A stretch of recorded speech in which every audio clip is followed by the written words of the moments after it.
Atoll Station. Everyone. Battle Station. We have 16 allies. We're going up against 19 enemies. And we are off with Q is in first place. The Sarge takes over second. Mono Bear takes over that. Beaming Facepalm is in third.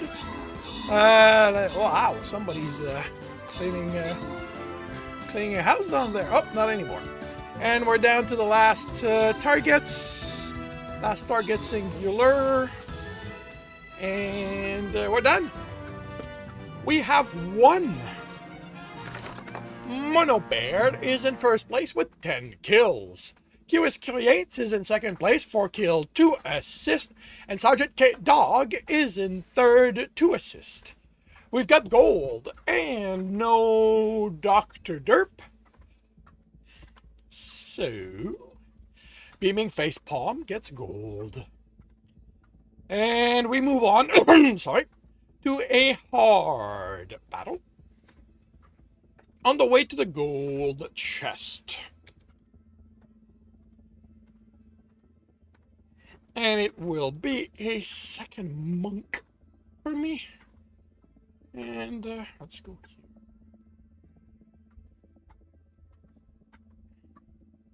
It is past 8 a.m. So let's start with clearing this. And then the shop where berserkers get purchased. I'm above 20k. I get a refresh. I'm above 25. I get another refresh, and that is that.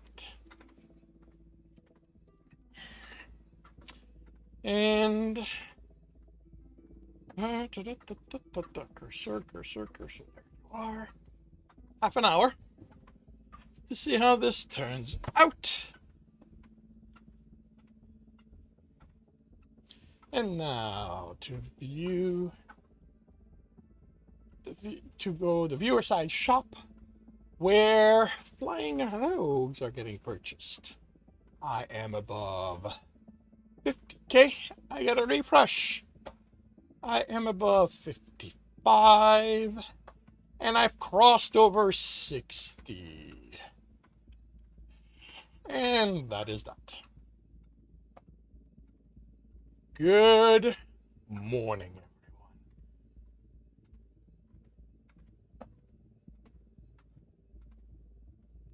Good morning.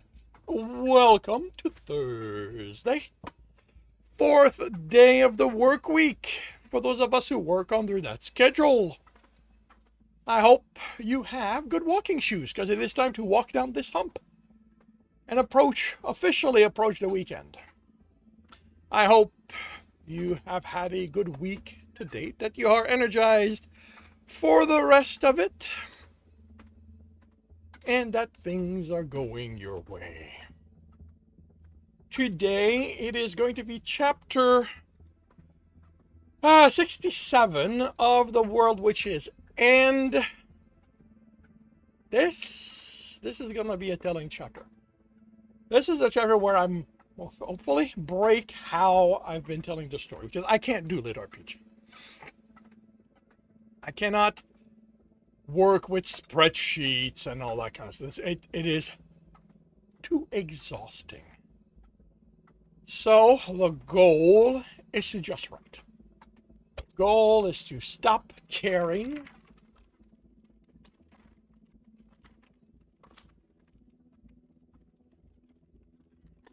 about the system aspect. I cannot remove the system, so I am still going to I will have to take that into account. But I want to just write.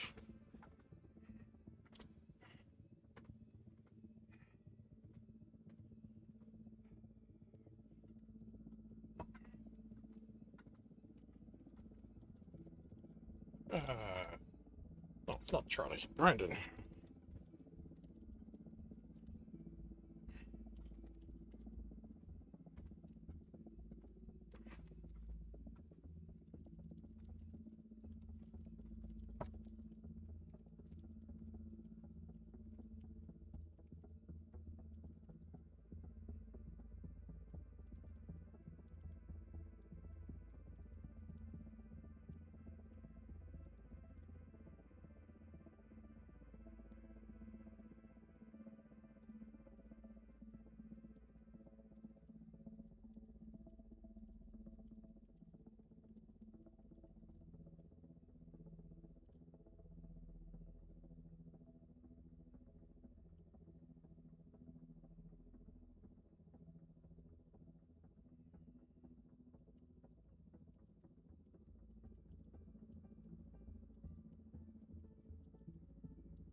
Battle Station. One. Battle Station. We have 32 allies. We're going up against 15 enemies. Ginger Gamer's in first place. IU Flip is in second. Endless Loop takes over that. IU Flip is in third. Endless Loop, Spunky have killed Mind Control the Voices. We have one target left that is no longer there, so we've won. Ginger Gamer is in first place, 5 kills, 2 assists. Endless Loop is in second place, 4 kills. IU Flip is in third, 3 assists. And we have busters that no one is currently claiming. So Duchess and Ginger Gamer get busted. And we move on to a very hard battle on the way to the gold chest.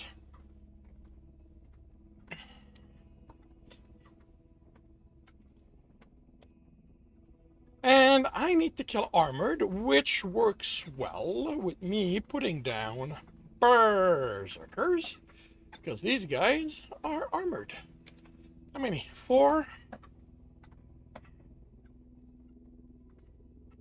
We are gonna go there.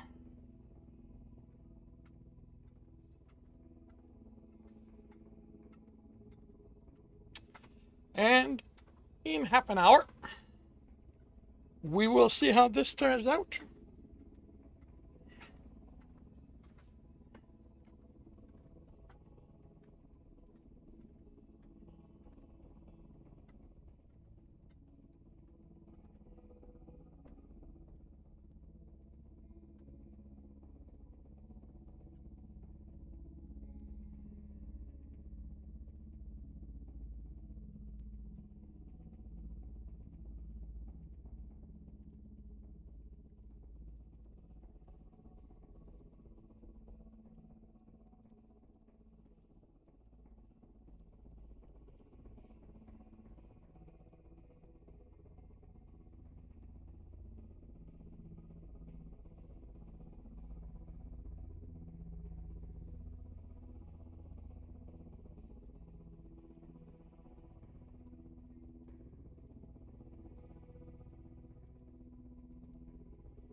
Hey, Duchess, by the way, do I have to renew your streaming rider for berserkers?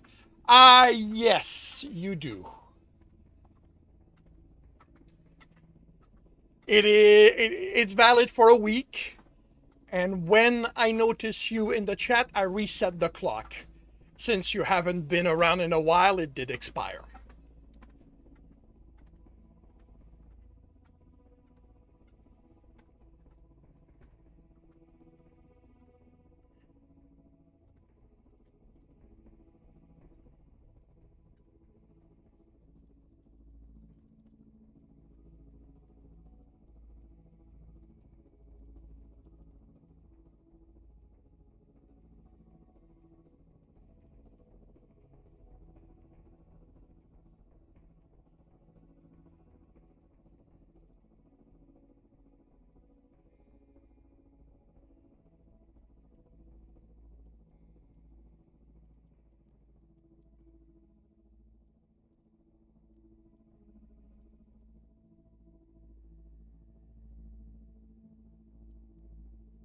Alrighty.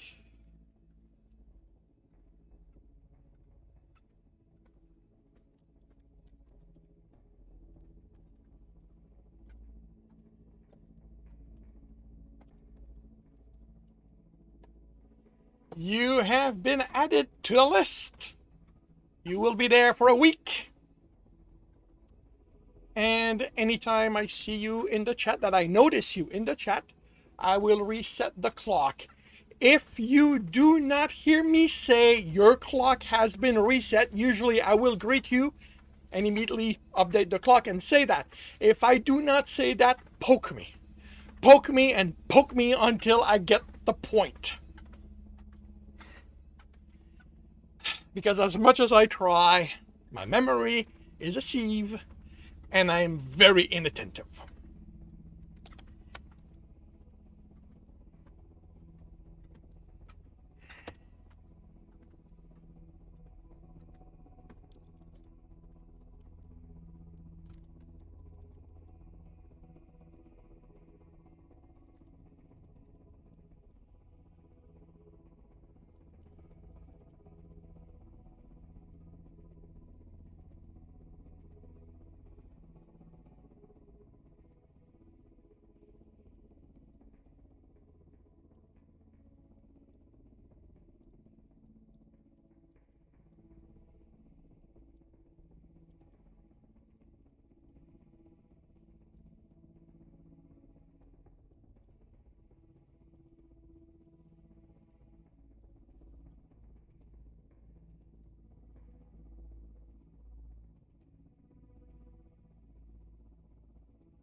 Lots of research. It's trash. I don't need that.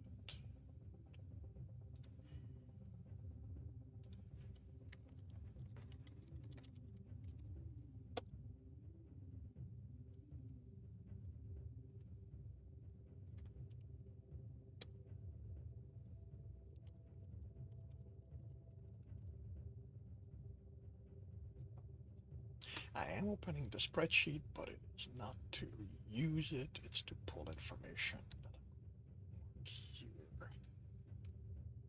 Because I kind of need to know his list of items to buy.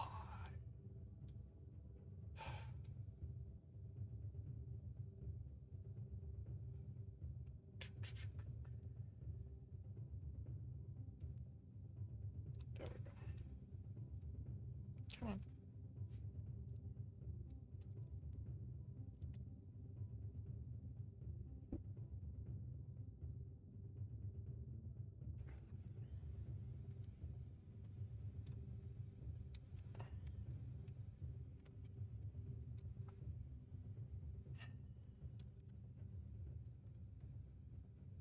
And I'm shutting this down.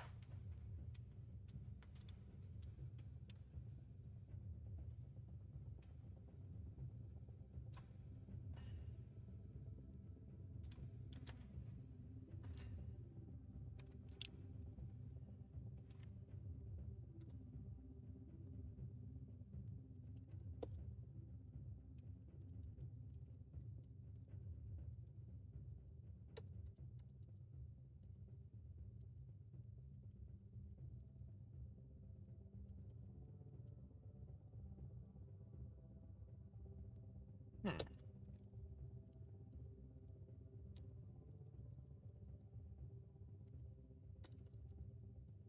Interesting. Why is that thing?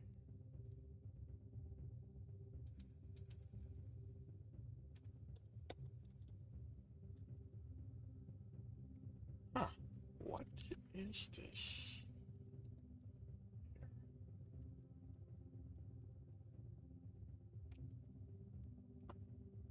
What if we do that? Oh, yeah, of course. It undoes that, but it.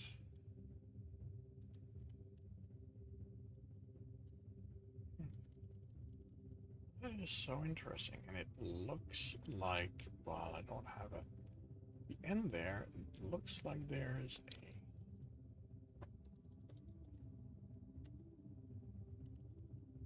Oh, okay.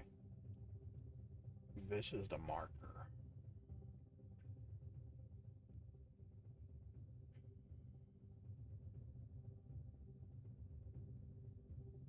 Show invisibles.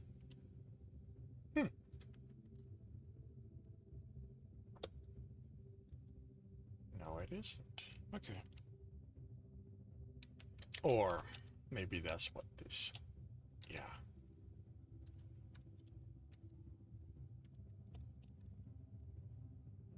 Yeah. Yeah, it's considering this one thing. Oh well. I am not gonna waste time on that right now, because I'm supposed to write.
Atoll Station.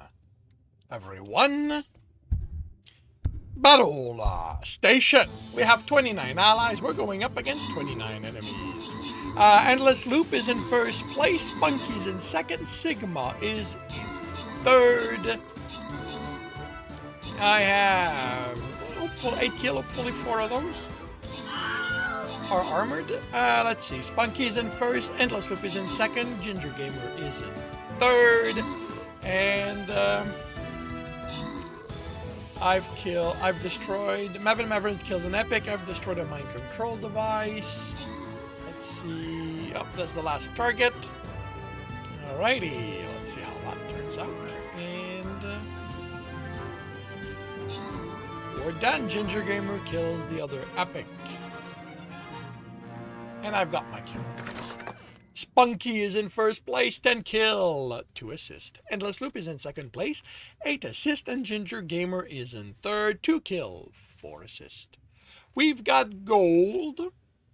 Do we have a Dr. Derp? Oh, we do not.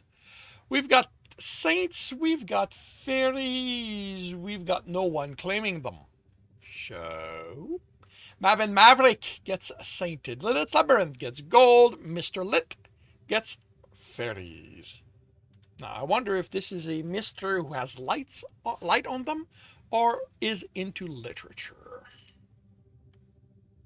And we move on to a very hard battle on the way to the gold chest. I gotta clear the quest. And that marks the end of my quest. So I'm going to continue putting berserkers down.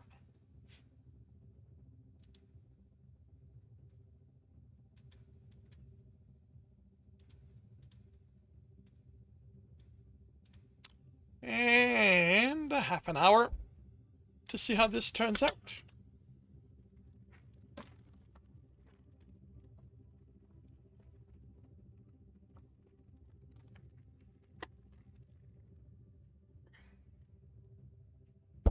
I will be right back.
Hey, Christy! Welcome to the stream. How are you doing today? Sorry for the delay in noticing your arrival. I hope you are doing well.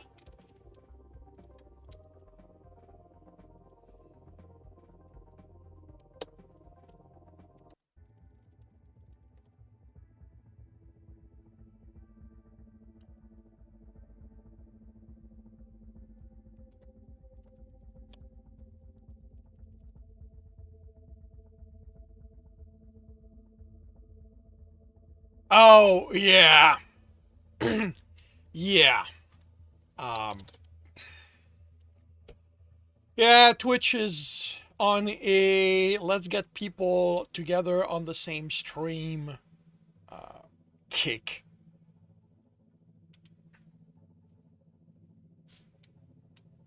I haven't looked if there's a way to turn that off.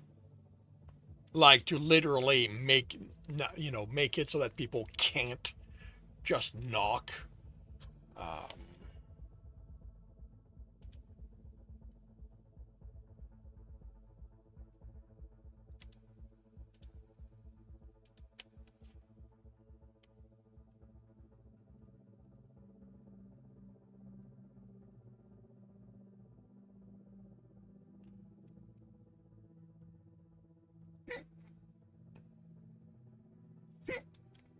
oh, you're probably right.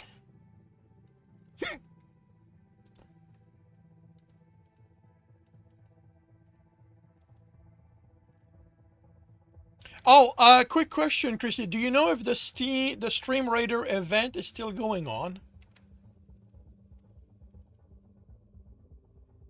Because if it is, I'm going to set myself as Stream Raider instead of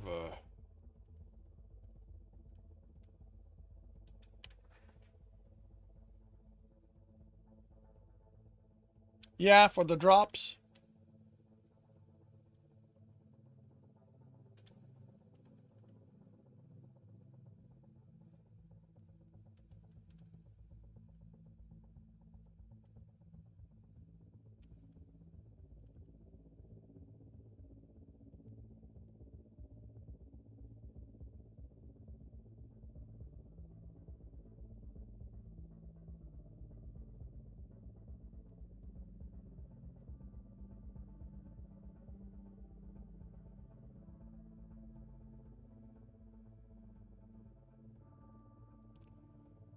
Ends today. Okay.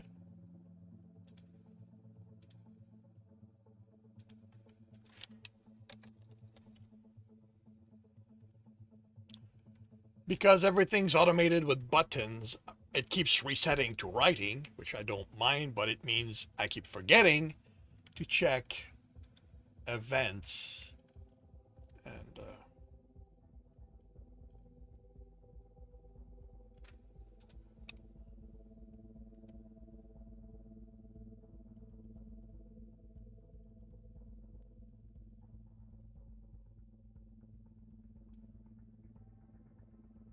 hey, Cora! Coral, welcome to the stream. How are you doing today?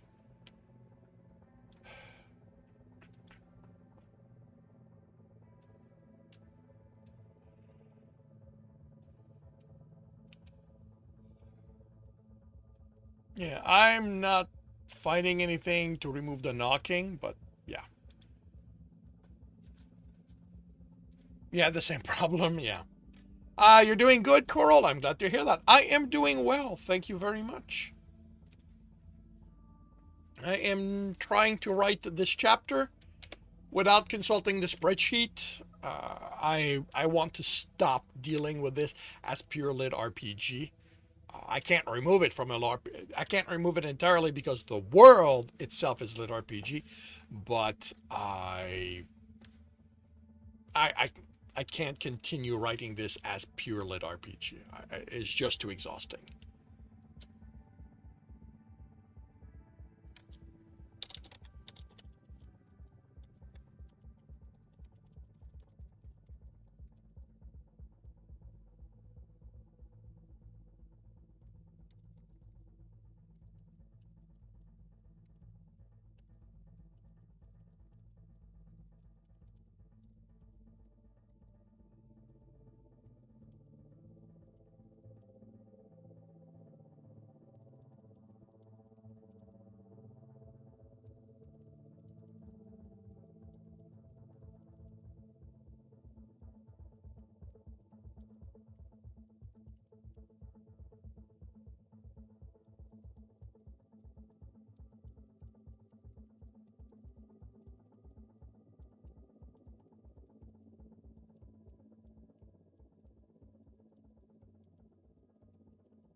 You are in Goblin edit mode today, hoping to finish adding in the plotline.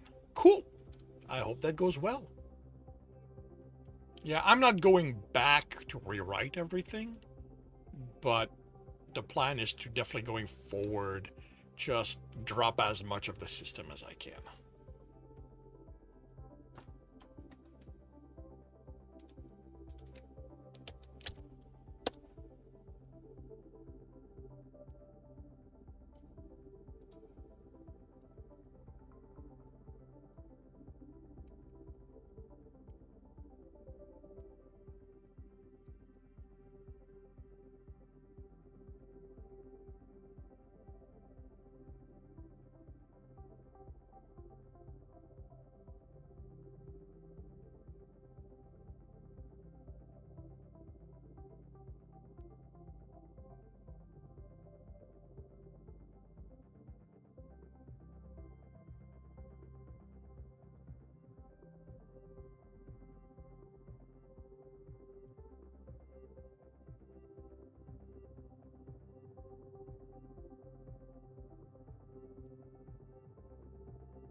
Hey, Viking, welcome to the stream.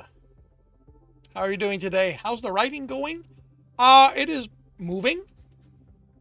I have made a conscious decision to stop focusing on the litRPG aspect of this story.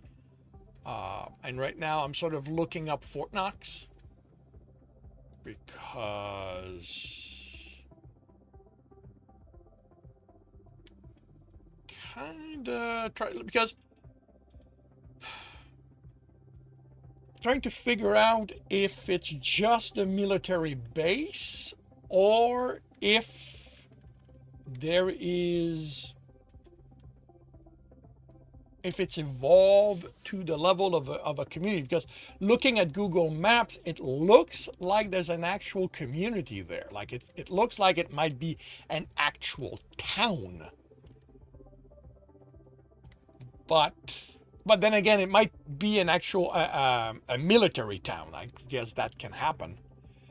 You should take a day off after the edits you pulled off yesterday. Okay, well, if you feel you need a day off, take it.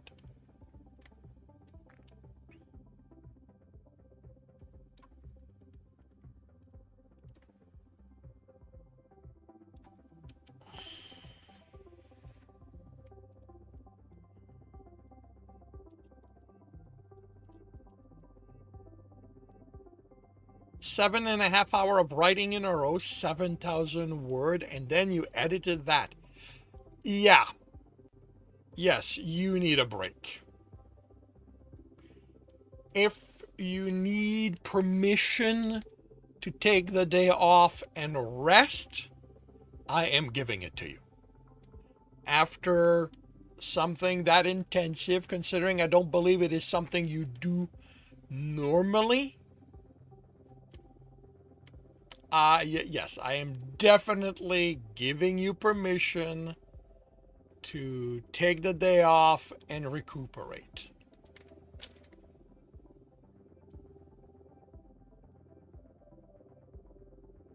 That definitely qualifies as that, in my opinion.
You figured out how to turn it off? Oh, cool.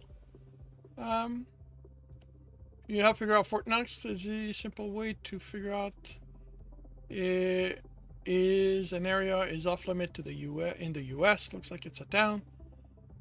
Doesn't have street view. Entry is forbidden. So that would make it a military town. Okay, cool.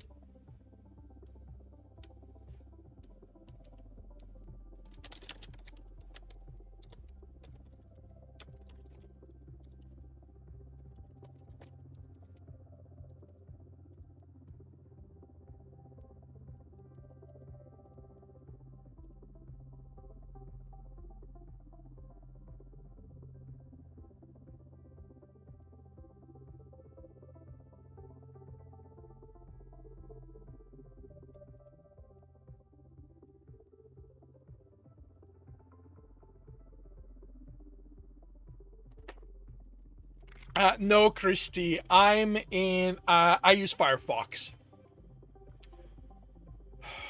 Radcliffe is the civilian town. Fort Knox is the base with housing. Okay, let's take a look at Radcliffe.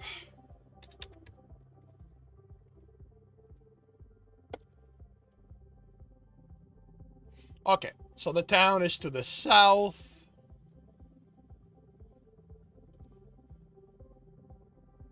Okay, all right. I mean, that is enough for me to work because Dennis is just pulling information real quick from a book about Kentucky because he doesn't want to go too precise. I can't turn it. You can't turn it off if my browser is Internet Explorer because the setting will not come up. Ah.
Battle station, everyone. Battle station. We have 39 allies. We're going up against 25 enemies. Sigma takes the lead. Sergeant K Dog takes that over. Amoronix is in second. Sigma tries but does not succeed. So Amoronix is still in second. Lilith takes over third. ABK and Arc-10 have killed Epics. And with that, we're done. We have won. Sergeant K Dog is in first place, 3 kills, 14 assists. Amoronix is in second place, 13 kills. Sigma OS is in third, 6 assists. Berserkers, do we have a Duchess in the battle? We do. So Duchess goes berserk, and then Flying Rogues are not claimed by anyone. So Sigma OS gets the Flying Rogues. And we move on to a very hard battle on the way to the gold chest.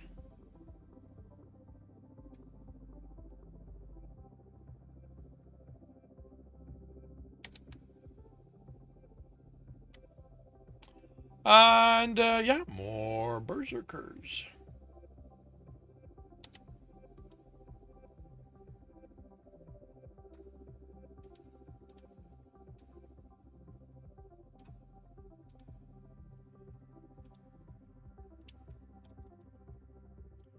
Alrighty, so half an hour to see how this turns out.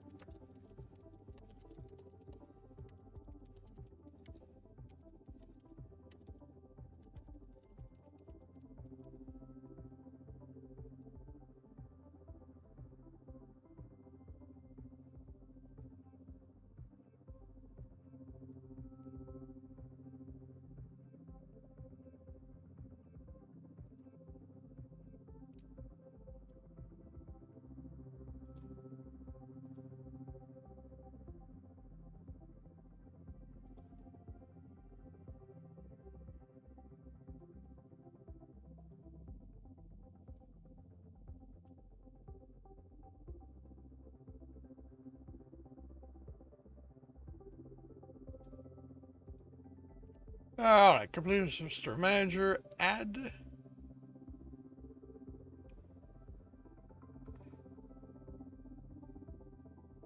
Stream manager, add collaboration to panel, scroll down.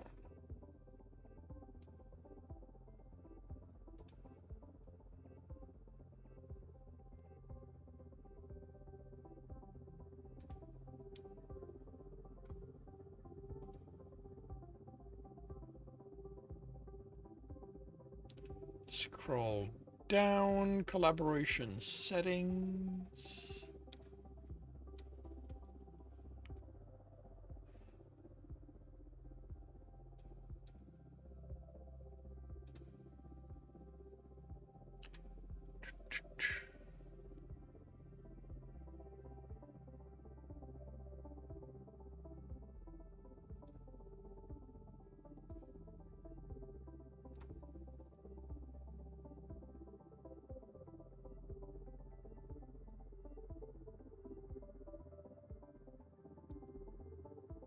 Collaboration setting, okay.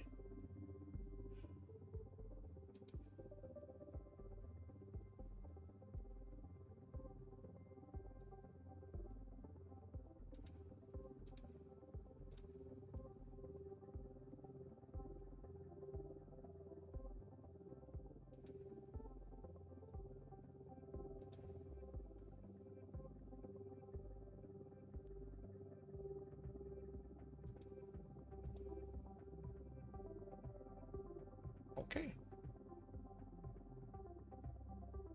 Cool. All right. Thank you very much.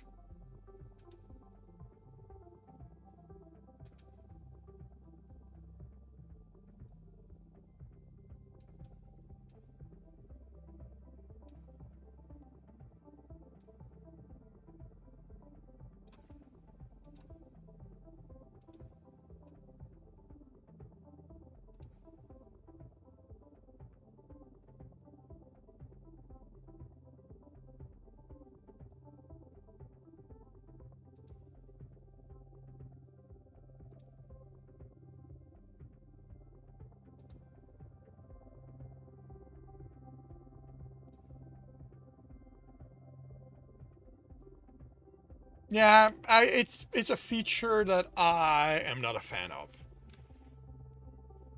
And here's why. Because it implies, by its existence, it implies that I want people to knock, which I don't. The fact that they've made it, the fact that they turn it on by default, and I know why they did it, because they want to force people to opt out instead of opting in. But I find that intrusive. So.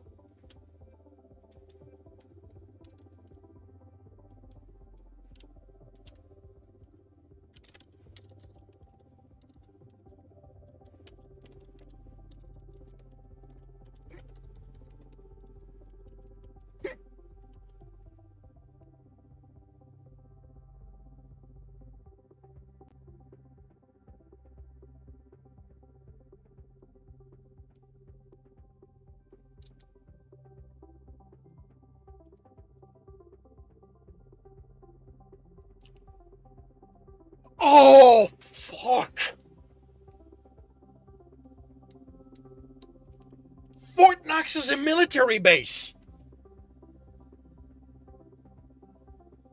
Oh man, if I want to switch things over, I can.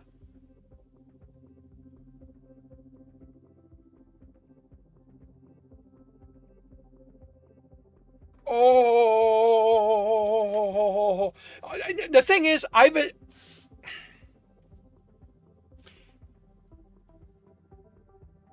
it may have been mentioned to the reader in this book, but I don't know. Military base have nodes that are different from everywhere else. As in,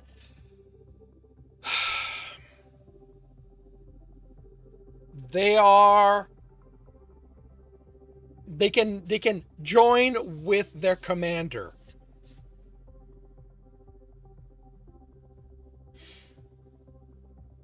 Now, I cannot. I would like to make the node a copy of Aaron, but I cannot. I've already set the rules of what happens if somebody has is a commander. They are locked in the area. They cannot leave.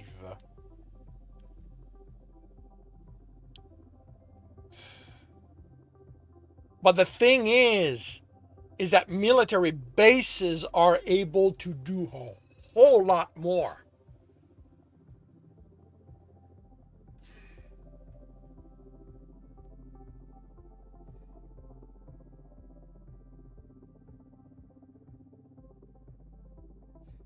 So what if Fort Knox, instead of being a ruin like ever, well, okay, no, but what if the Knox, instead of being a ruin like everyone believes, it's a military base that is behaving, that is camouflaging itself as if it was a ruin, setting things up, following the rules of a ruin, and oh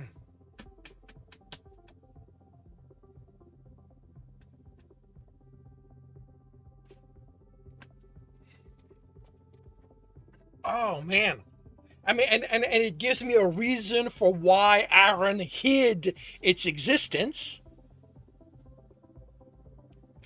And why? Because I was sort of thinking, what if Aaron, because Fort Knox was not the MacGuffin per se, but part of that simply because I needed it to be. I needed something that would make Xander want the journal and therefore be after Dennis. And I just went, okay, Fort Knox, because, in my head at the moment, Fort Knox is where the gold was stored for a very long time. I don't believe it is anymore, but it was the gold reserve for a long time. Therefore, there would be this reputation of wealth, and that's what Xander was going to be about. And that shifted as I was writing it because, I needed to justify them not knowing where it is. And if they don't know where it is, they can't know what's there. So it became this thing Xander wants because Aaron would not give it to him. Therefore, there has to be something important. But I hadn't worked out why Aaron wasn't talking about it. And I sort of thought maybe Aaron uses the ruin as a base of operation. He has Ether Striding, which lets him travel from ruin to ruin. So what if, he had explored it, made it his base of operation, and that's why he was hiding it. I was even sort of thinking about the fact that Fort Knox was, for some reason, a ruin that couldn't be seen, like it was hidden from view. And again, like I was not looking, like I had no explanation. Like I was counting on my subconscious to come up with something. And I hadn't. But if I go with military base, it opens the door to a lot of possibilities. Primarily because I have not set all the rules about what a military base can and cannot do.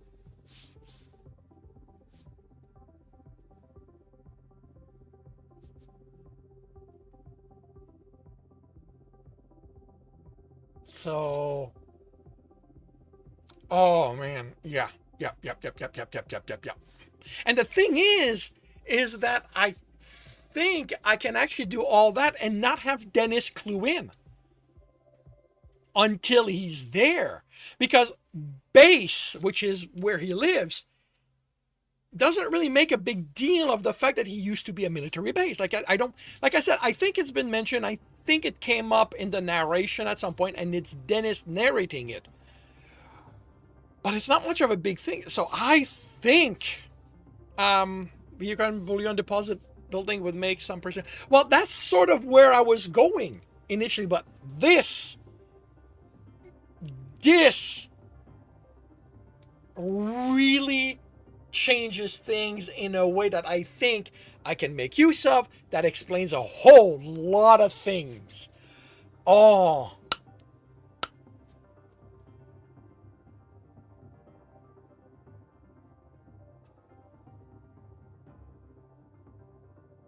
And the thing is, the thing is, with Brandon there, when they go there, Brandon's going to be able to pick up on the fact that things aren't quite adding up, because this is a base acting as if it's a ruin. So it's not going to know all the rules.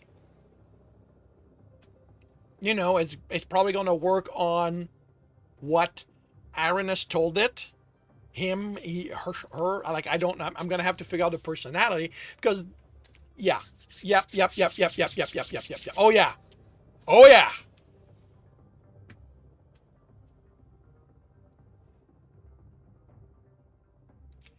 9 times out of 10, the the possibility of this happening is why I will stick with a story. This knowledge that if I stick with it, things will line up and eventually make sense is why I've stuck with stories I should have dropped way earlier. And it doesn't always happen, but this is literally why I do this. And I think this is. And now I'm really amused. Will my co-scriptor pick up on it when he reads this? All right. So.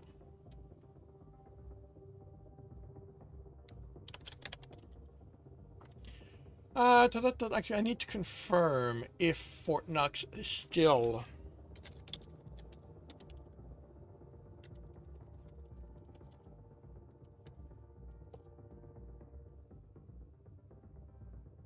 Okay, so as of today, it still holds a lot of gold. Okay.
Enjoy the lurk, Christy.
Enjoy the lurk and welcome to the stream, Darth.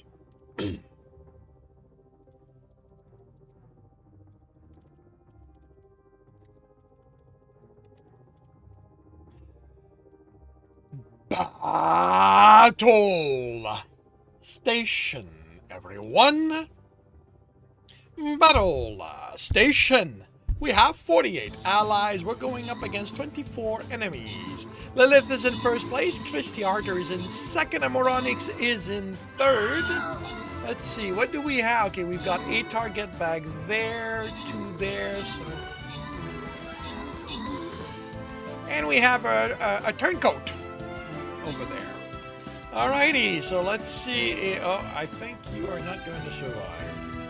All right. And he's cured, so we're done. We've won. Amoronix is in first place with 15 kills. Lilith's Labyrinth is in second place, 12 assists. Christy Harter is in third, 11 assists. We've got gold and no Dr. Derp. We have a monk that no one is claiming. So, Baggy and Endless Loop get gold. Evil Nav gets monked. And we move on to an insane battle before the gold chest.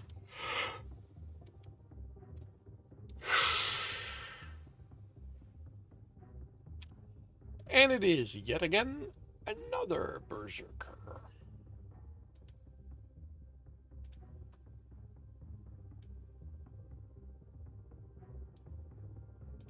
Alrighty, half an hour to see how this turns out.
Hey, Slinker, welcome to the stream. How are you doing today? What's up? I am working on The World Which Is, my no longer litRPG project.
Uh, how am I thinking of new stuff? You're gonna have to be a little more. You're gonna have to refine your question. What do you mean by that? How I get new ideas?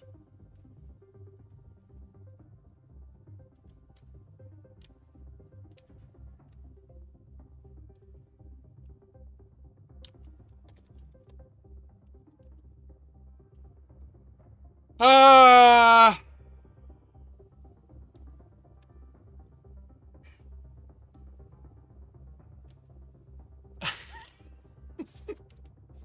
by talking with other writers, by reading books, by watching TV, by watching movies. Like, ideas are everywhere. I think the secret, for lack of a better word, to getting them is to stop judging them. Because most of the time when people go, I don't get any ideas. What they actually mean is, I don't get any good ideas. Because, you know, they're always dismissing ideas. Could do this. No, that's not good enough. Oh, could do that. Nah. I think the day we can figure out how to stop, and to be clear, I do it. I very often I will have an idea and just go, nah, it's not good enough. But I do try to stop judging them. I'm just not there completely. But yeah, when we become able to stop judging ideas, we start realizing they're always there, and we start realizing that we are usually wrong when we say they're not good ideas. To be more to fall into to be more precise, to give you something you can use a little more. One of the things that I will often do when I read a book, watch a TV show, watch a movie, is look at it and go, how would I tell that story? Or how would I have handled this one little element within the story? And many times, just as an exercise, I will mentally rebuild what I've seen. Not with, I'm going to write that story, because when I do that, it's literally plagiarism. I'm just, taking that, okay, but instead of this, I would have that happen, instead of that would have happened. And, it's an exercise in getting ideas. Yeah, reinterpretive editing. But then sometimes that little nugget becomes something more. If you pay attention to the scroll of covers, one of them is called Tristan.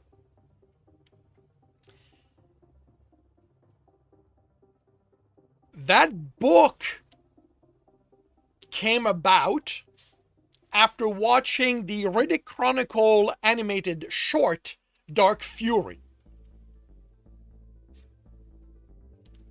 And it's fun. And going, okay, what would my version of Riddick be like? Like, what would I make that character? You know, and I started playing with the idea, and then I went, okay, what if he was one of the prisoners that had been released to capture Riddick?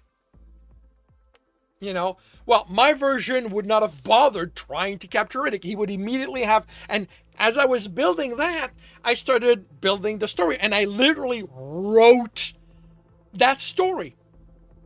And, you know, then I added, okay, so why was he captured?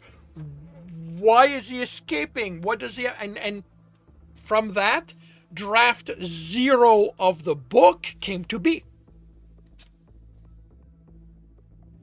And because of the way the book ended, and I was posting that on furry sites, which was where the only place I knew to post at that time. And with the way the book ended, a bunch of people went, "Oh, I so like the romantic angle and all that." And I literally had to go, "What romantic angle? Like, what are you guys talking about?" And finally I figured out what they were talking about, and I had to go, "Yeah, you guys are really reaching." But it made me realize, okay, so Alex would not drop this. And I wrote an epilogue to draft 0 in which Alex finds Tristan 5 years down the road. And then my mind went, okay, where would that go? And I wrote a short story for that. People wanted more. That became a book. And, you know, a lot of stuff happened. And then I decided to try self-publishing. So I took Tristan, took out Riddick, replaced him with the Butcher of Cravenclaw, which let me do a lot more, and retold and reworked the story. And, you know, now there's 6 books, and I've got 3 more written. But yeah, steal, borrow, copy. Make it your own. Have fun with it. But yeah, ideas are all over the place. I am very much not revenge, an angry writer. Not, man, even that's not. A lot of the times I will read something and slam the book down or shut down the electronic version and go, no. This is not how you do this. Let me show you how to do it right. And from that feeling comes my version of doing that kind of story properly, or that nugget of element properly. Out of that came, Dungeon Runner came out of that as a series. I've got 3 books. 1 is published. What else?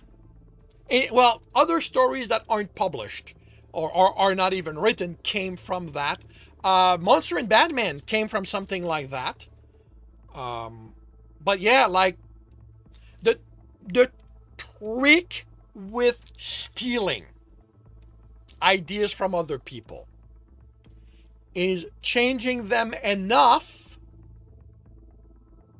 that people will then go, "Oh, this reminds me of that," instead of, "Yeah, that's the same thing as that."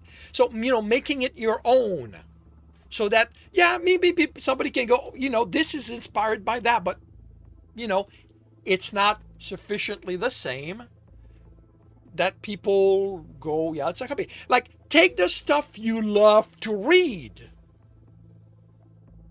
And if you are writing for yourself or as an exercise, just rewrite it the way you'd like to see it. You know, that's where fan fiction comes from. And fan fiction is a completely valid form of writing. So do not let anyone say otherwise. And if you ever decide that what you've written, you would like to publish it, then all you have to do is change it enough that it is yours and no longer whatever you started with. But yeah, taking ideas, making them your own, and having fun with what you're writing is one of the place where many of my ideas come from. Death by Predation, Wasteful Death, came about with me reading comics like Kevin and Kel. There's another one.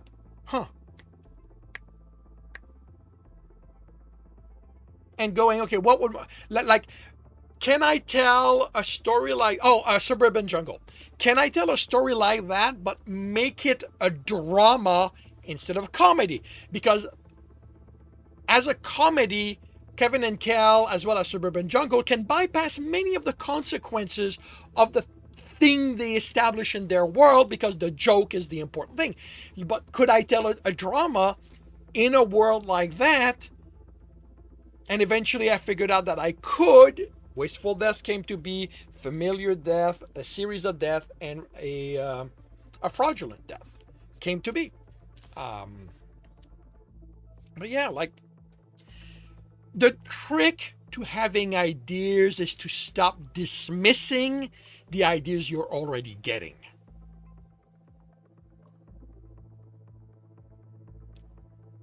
I do not know the author or the title, so the odds are no, I've never read it.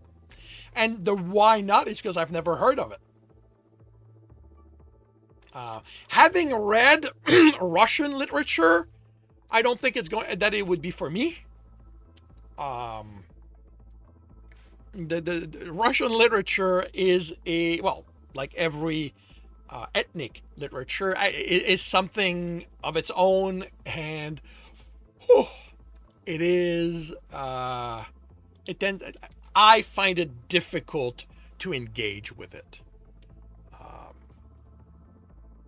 Just like I find it difficult to engage with many English, as in from England literature. They have a mindset of the main character, of the hero, that really doesn't quite work with me on the whole. And, this is not speaking against what they write. It's just, it does not resonate with me. I am very much a product of the Americas. I like my main character to be front and center, to be the one doing things. As an example, if you've read a decent amount of English books, the main character tends to be on the side. The main character tends to be the Watson. And, it doesn't make the book not interesting. I just like engaging with the one doing rather than reporting on what is done. And what I remember of what I read of Russian literature, it's dark. That's literally the way I can describe it. Like the main character, like it's I haven't read a whole lot of it, but even what I read that was supposed to be uplifting was kind of dark. There's a very dystopian feel to the Russian literature that I read. And, that might have been bad luck on my part that I just picked up those, but, it made me reluctant to read Russian literature. I'm also not a big fan of the classics, and that's more about engaging than their quality. Like, I like modern stuff. I've tried reading I've tried reading Lord of the Ring. I just can't get into it. Same with a bunch of other authors. Like, literally, the oldest stuff I've read is by Caroline G. Cherry, and it's the Shanner Alliance series. And the furry aspect of that is what pulled me in to start and allowed me to stick with it. And it's not that old.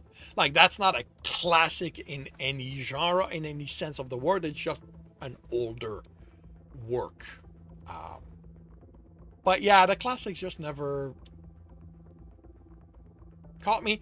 Um, so yeah, which is a little bit amusing historically for me because my parents owned the owned originals from Jules Verne that were in English, and they gave them away when I was a child, thinking that nobody would ever that like no like it wasn't something that anyone in our family would enjoy because they are French speaker, and back then, like I said, I was a child. They had no idea that I would ever fall in love with the English language to the point that it would become my primary language. So yeah.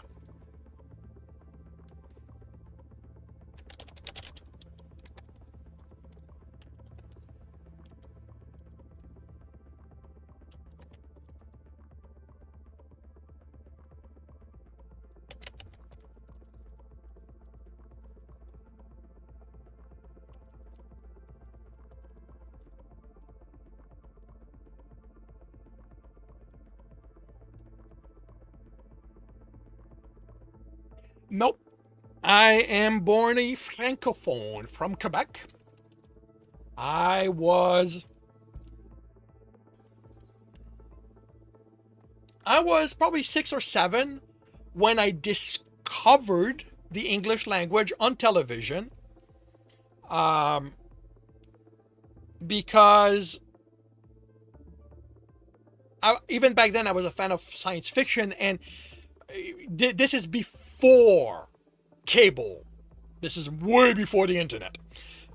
And all we had back when I was it was a black and white television with rabbit ears.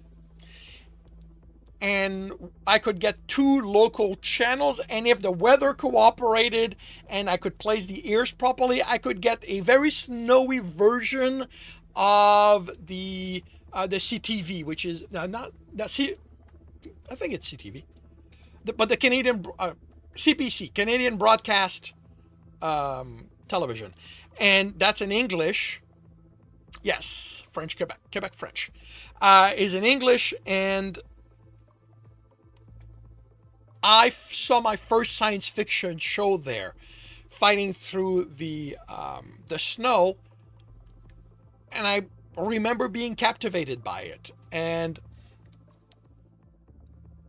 like to be clear, I discovered the English language there, but I didn't do anything about it. I I would have been in my teens when I actively started getting interested in the English language, and the reason is that I picked up a book that I quite like, Shanner, the first of the Shanner series. I picked it up in French. I read it. I quite enjoyed it. And sometime after that, I found out it was a translation. Like, until that point, it never registered to me that the books I read in French weren't written in French. And I was able to get my hand on the English version of it. It was a struggle. Well, actually, not that much of a struggle, because by then English was taught. I was learning English in my school, but very basic English. So it wasn't a big struggle, but I had struggle. But reading the English version of the book was a completely different experience than reading the French. And I sort of decided at that point that from this day forward, I would read my science fiction in the original language, which was English, because I wasn't learning anything else. But yeah, so that's when I kind of fell in love with the English language. Well, I learned it at school. In Quebec, English is a mandatory language. You know, the schools have to teach it. So I learned the basics of English there, but I refined it through reading novel, watching television in English, because by then we had cable. And talking with as I grew up, as I became an older teen, I had friends, and we all figured learning English would be a good thing. My dad also encouraged me big time. My dad still is a firm believer that having functional English is an asset in Quebec, in Canada, because only Quebec really speaks French in Canada. If you can function in English, you open not only the rest of the country but also the rest of the US and stuff like that. Was I taught how to write in French? Yes, I was taught how to write in French. That's the first language I wrote, because from my first year of elementary school, like not high school, maybe it's high school, no. Anyway, from my first year of school, it was French. I think I was in my fourth year of school when English was introduced as something, as a class being taught in my school. It was never an elective. It was never something that I would choose to learn. Like, it was always part of the curriculum.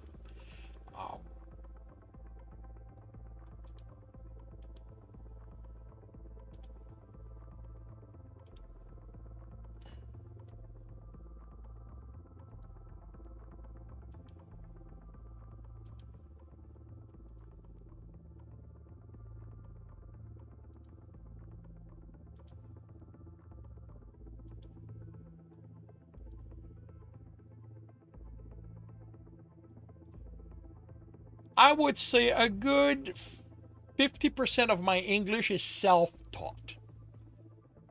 Were you ever read Discipline and Punish by Michael Foucault? No. No. The only book I remember being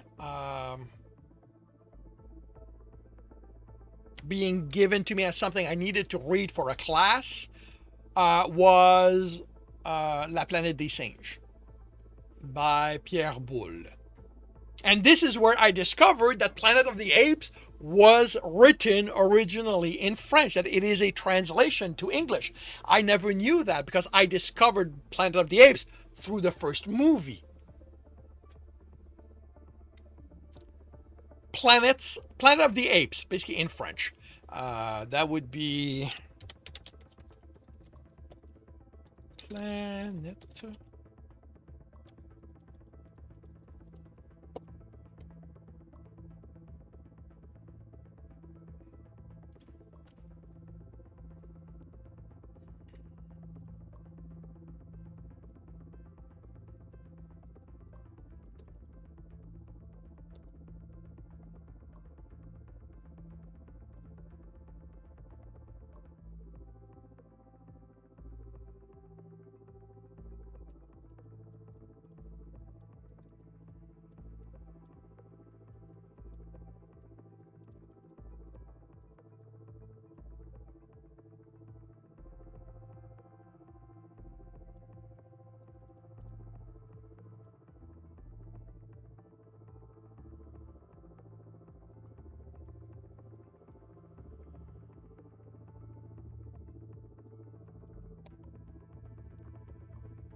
Do dreams influence my novels?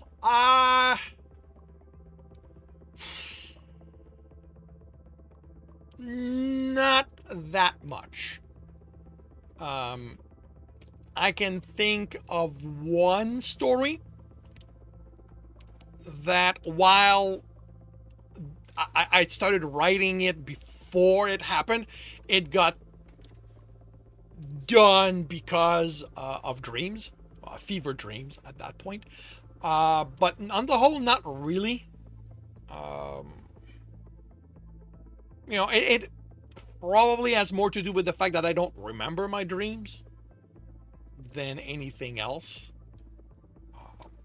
Like, I do dream. I know I dream and I remember the sense of having dream, but I hardly ever remember details about it. All right, we are going to have an advertising Stream Raider battle, and I'll be right back.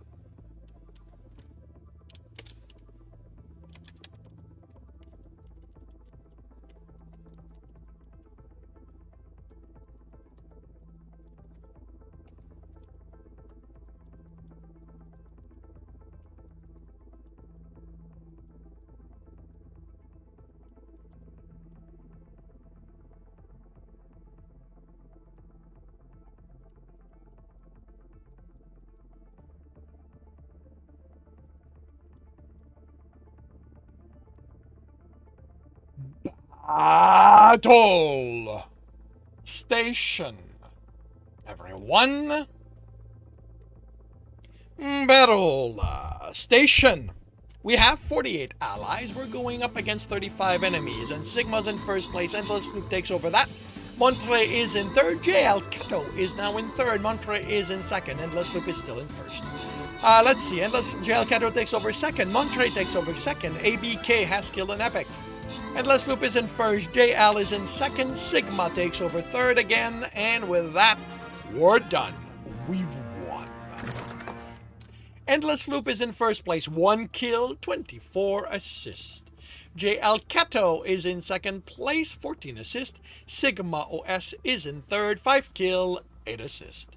We've got gold and no Dr. Derp. We have a Lego head that no one is currently claiming. So, White Fox Mink gets gold and Montre gets Legos. And we move on to the gold chest before the boss. And you are welcome, Slinker.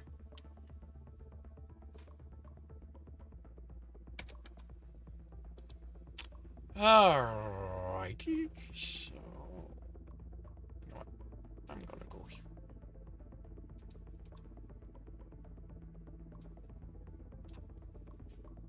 And in half an hour, we will see how this turns out.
Hey, Bob. Welcome to the stream. Thank you very much for the raid.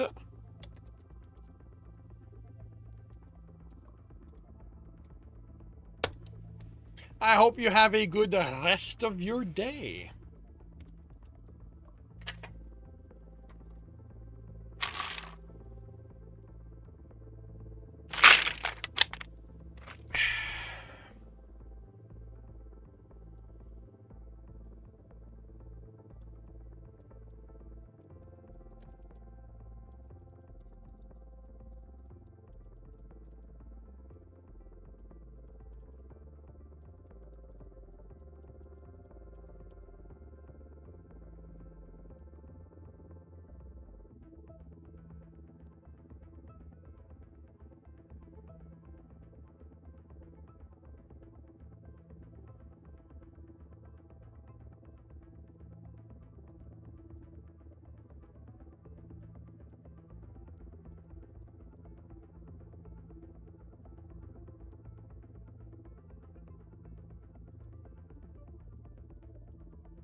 Hey, Darth. Welcome officially to the stream.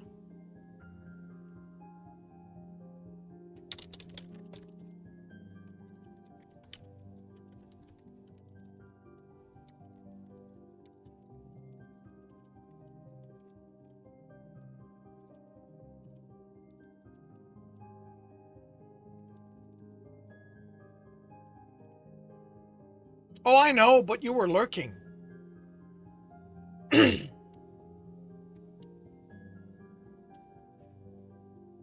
That roar might have been lurking before, but I heard it anyway.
I'll be right back.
Atoll Station, everyone.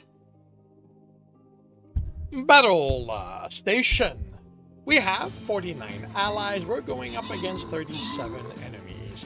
Lilith is in first place. Neon takes that over. Sigma is in second. Lilith is in third. Sigma has killed an epic. We've got a couple of targets there and up there. Neon is in first place. Lilith is now in second. Sigma is in third. Amoronix destroyed a mind control device. And I believe we're done. We have one. Neon Hollow is in first place. 1 kill, 18 assist. Lilith Labyrinth is in second place. 3 kill, 12 assist. And Sigma OS is in third. 12 kills. We've got gold, big and small. Do we have a Dr. Derp? Nope. Nope, we do not. Which means that the gold is up for grabs and Sigma OS gets big gold. Richter scale, small one. And we move on to the boss.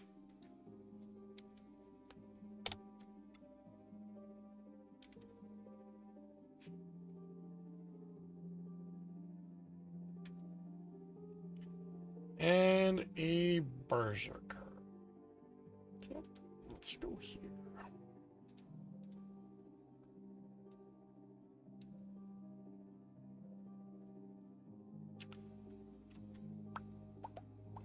Alrighty, half an hour to see how this turns out.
Oh.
Alrighty. Lunchtime for me.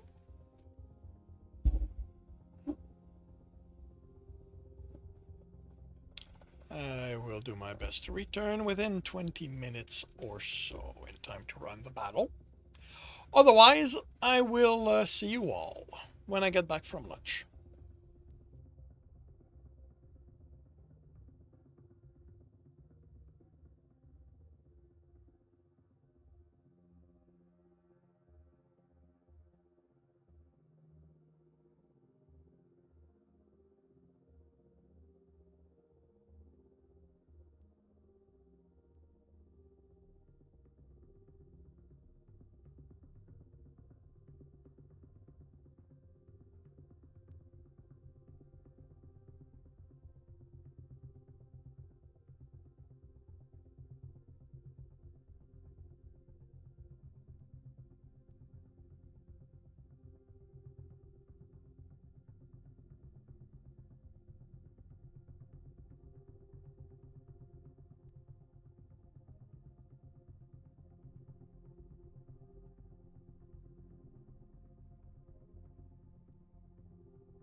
Atoll Station.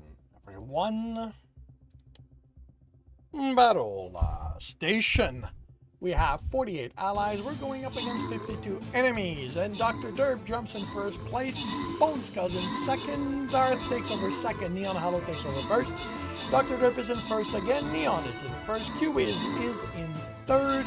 Q-Wiz is in second. Dr. Derp is in third. Neon Hollow is in first. I, Q-Wiz, and others are real epics. Neon Hollow is in first place. Q-Wiz is in second. Bones Scott tried, but did not succeed to take third away from Dr. Derp. Oh, but now they did.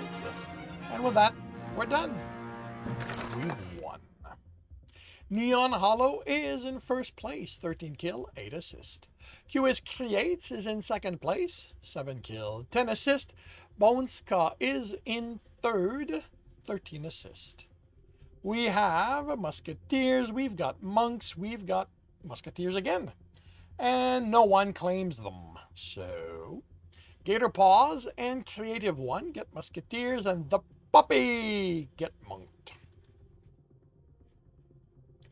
And we've cleared the map, so we move on to one with a token chest. So we start with a hard battle. On the way to the token chest. 1, 2, 3, 4, 5, 6, 7, 8. Yeah, I don't know that we're going to get that today. Alrighty, another Berserker. And...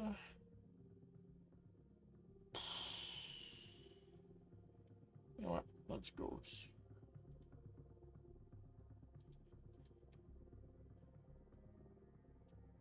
And we will see how this turns out when I get back from lunch.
Atoll Station, everyone.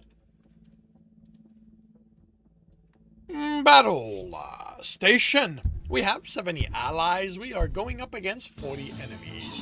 White Fox Mink is in first place. Arcten is in second. Capricash is in third. Jumps to second place. Arcten is in third. Richter Scale takes over as third. Laro Dabble and Marlin have killed Epics.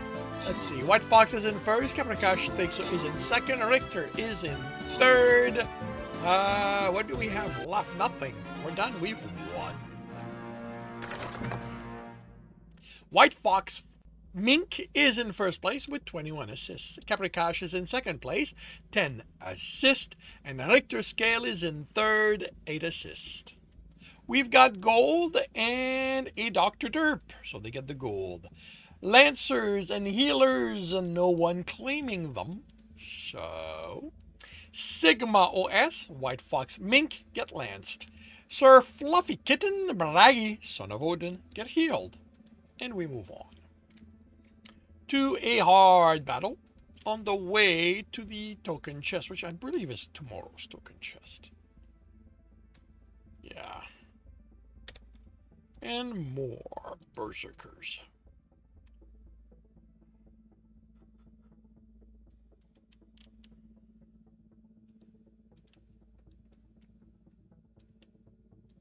Alrighty, half an hour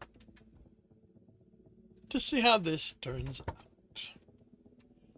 And this afternoon it will be read and comment. From what I can see, it will be the start of Trokim story. For those who were here 2 weeks ago, as part of the discussion with the ending of Trokim's story, came the discussion about, what the story is about. And one of the elements of what the story is about is need for community, and that is in part driven with him finding a job. And unfortunately, the draft one, that's, the nice thing about draft one, started with more of an emphasis on his interest, and like, it was not on purpose, like it wasn't angst, shining a really big light on, oh, he's into BDSM and that kind of stuff. It was just the way the scene unfolded, we became exposed to his interest in that before anything else, which in storytelling, the first element the reader is interested should be the driving force. That's why that's what happened. And everything after that sort of becomes subplot-ish. Like there are things that get interwoven behind, around, under that want. For those who are in musical, there's always this I want song, which should basically start the musical. It comes at the start, I want this thing, and this is what everything else is about after that, and it happens around. Hey Angst, welcome back to the stream, and thank you very much for the subscription. And when it unfolded, yeah. So, I mentioned that, if the community, if the work was what the story was about, then possibly starting a little earlier, or changing how it starts would probably serve that. And Angst decided that the way she would approach it is starting it before, basically creating scenes leading up to Trokim in the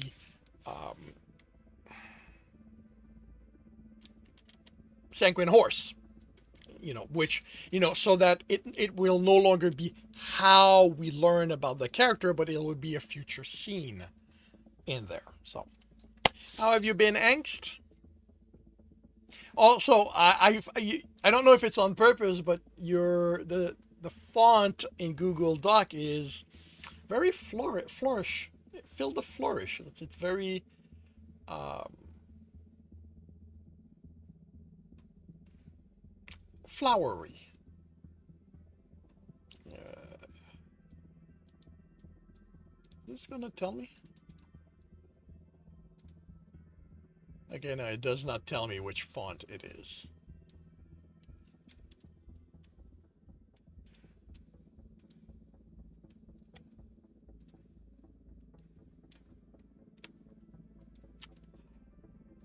And I need to change that to add water to this. It's at this point, it's pure ice.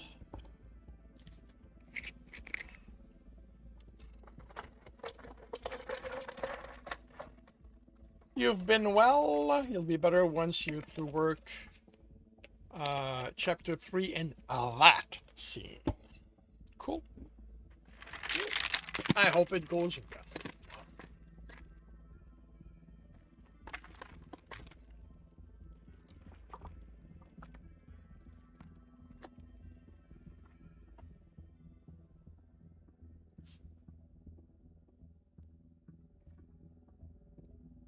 Alrighty, are we ready to start this?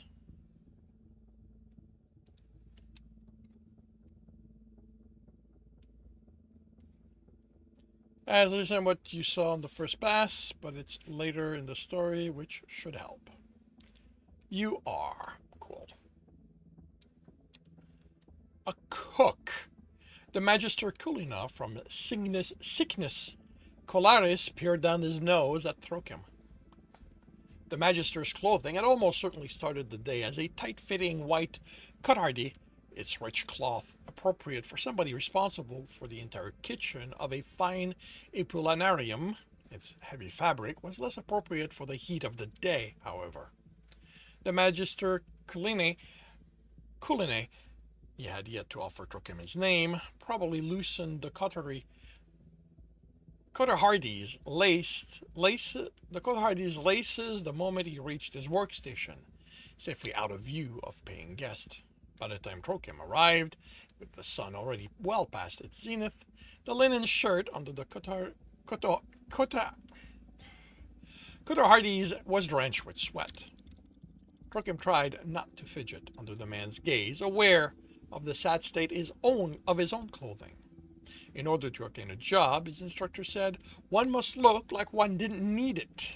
The dark velvet hopland fit the bill, although it had faded from its original rich blue. It also hid the wine stain marring his pale blue doublet underneath, but that meant he couldn't dispense with the heavy velvet regardless of the weather.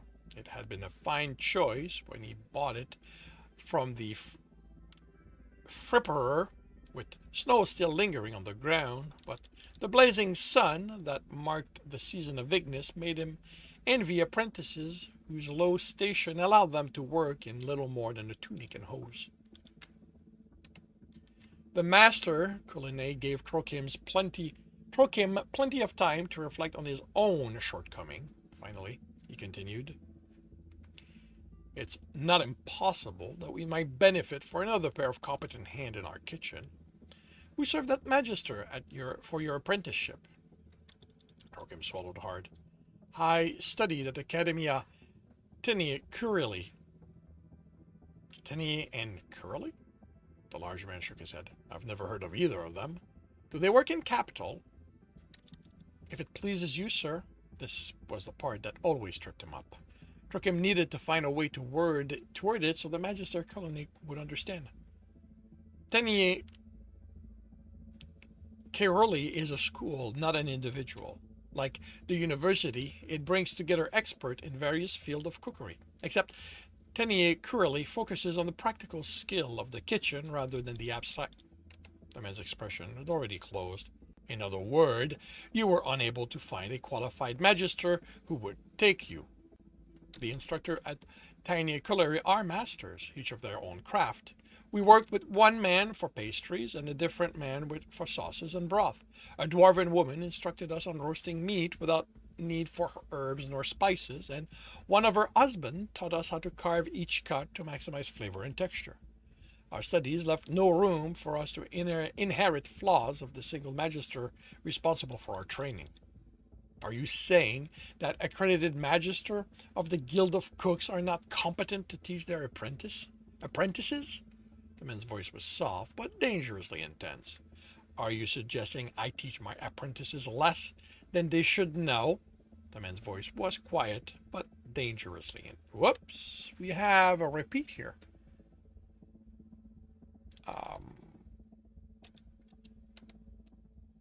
So we basically have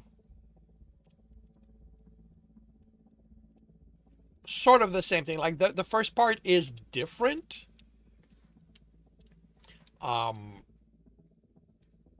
Like, were you going for an intensification, or was this just that you wrote it and then didn't realize it was already there and added it to establish the tone?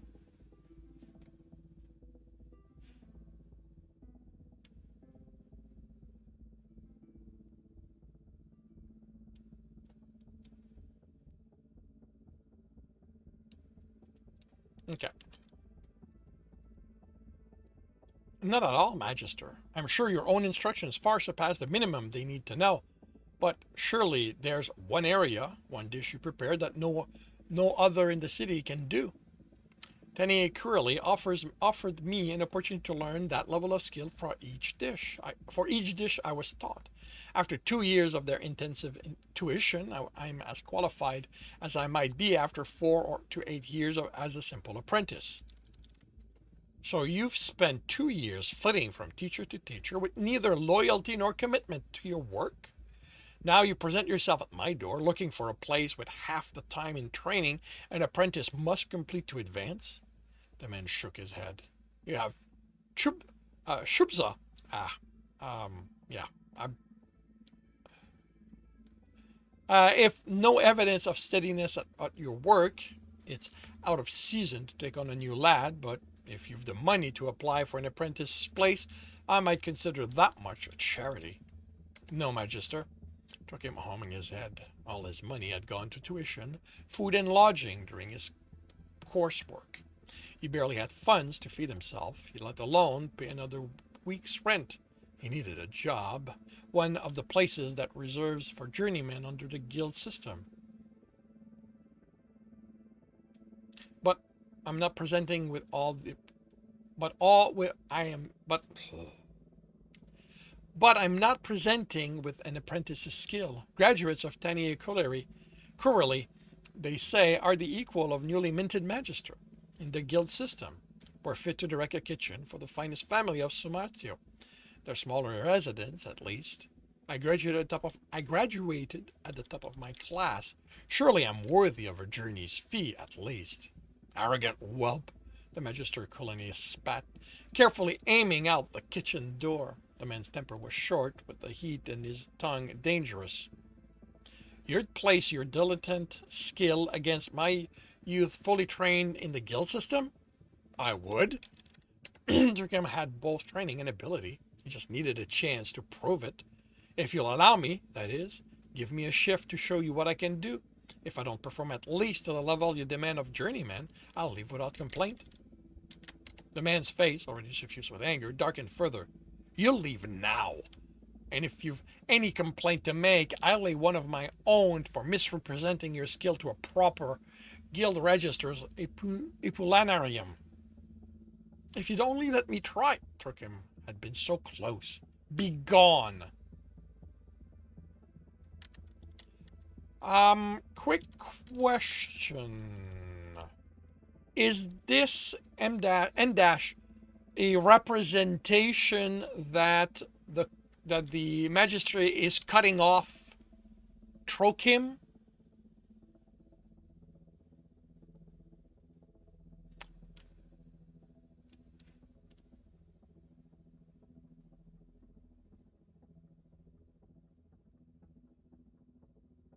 All right. Then my suggestion would be to make it direct, because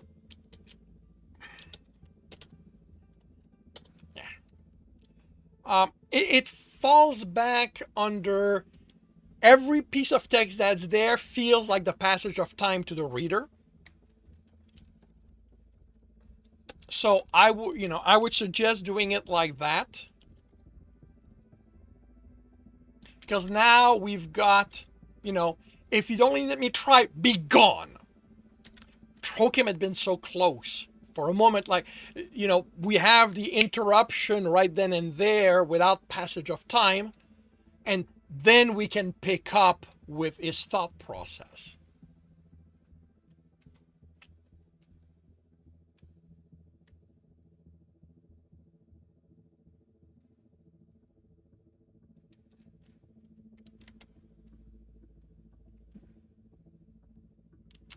Trokim had been so close. For a moment, it looked like the man would throw something. Trokim.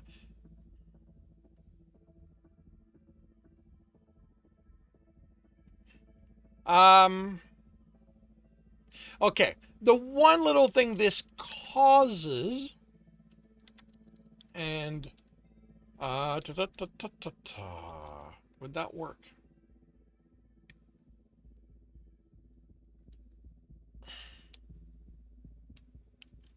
Because leaving it like that, as I've placed it, gives the impression that that for a moment he thought he had a chance, and as I'm looking at it, it looks like the man is about to throw something.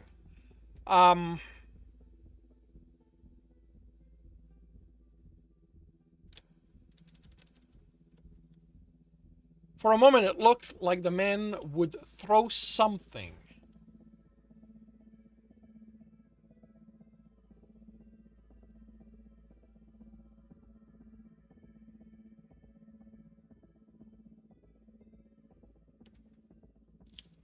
Pa, pa, pa, pa, pa, pa.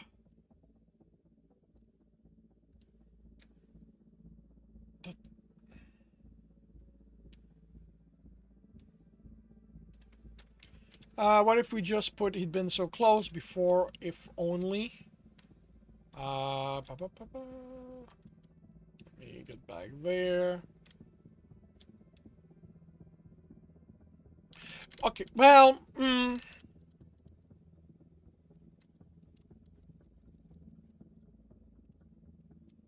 so if we move it to the start of the phrase.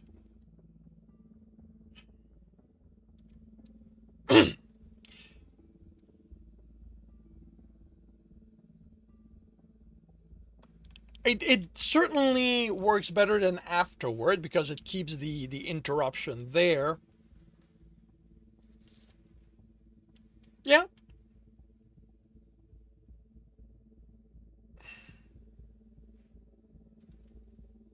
In that case, I would probably remove the exclamation mark.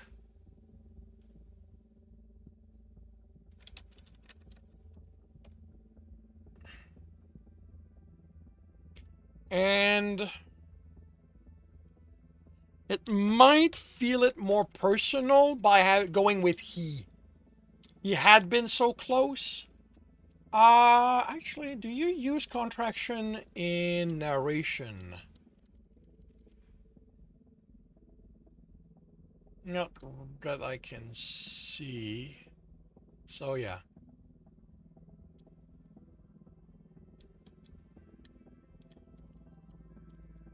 Sometimes because it might feel better like putting emotion without stating the emotion. It'd been so close, the being less thoughtful, and okay, yeah, even adding emphasis on the word, on the word, yeah. You've been so close. If only you'd let me try. Be gone. So what I'm looking at is that, okay, so Trokim stood with head and shoulder bowed. Finally, the magister colony of the Cygnus Colaris slammed the door between them. where is the conversation taking place? Because there is a lack of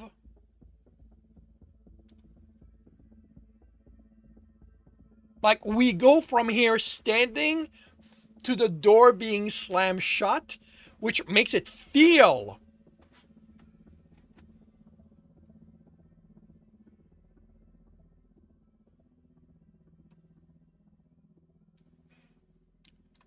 okay. You may want to establish the location, or did I miss you establishing the location? Um,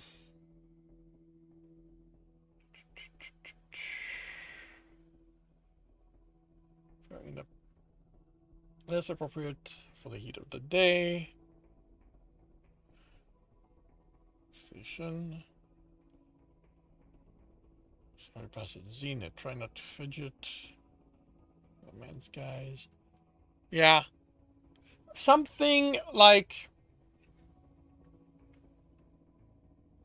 when you talk about his own thing, maybe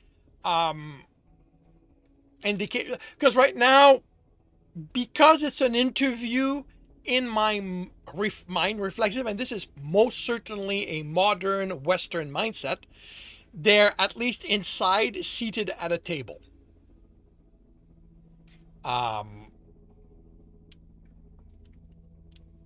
So possibly something to the effect of, the sun shining, the sun still shining between the wall of the alley on him, increase the heat or added heat to his own nervousness.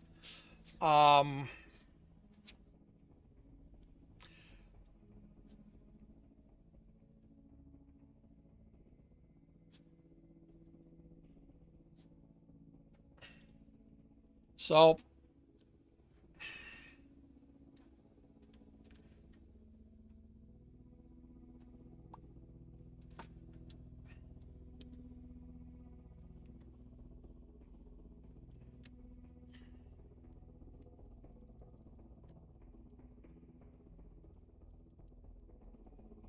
yeah, I see here you establish it.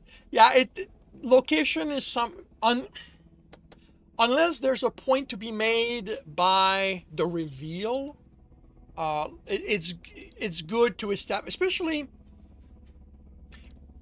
especially if um it's playing different than the reader's expectation. I'm not sure that in modern society, an interview at the back in a back alley would be expected from many readers. Hey Oliver, welcome to the stream. Your clock has been updated.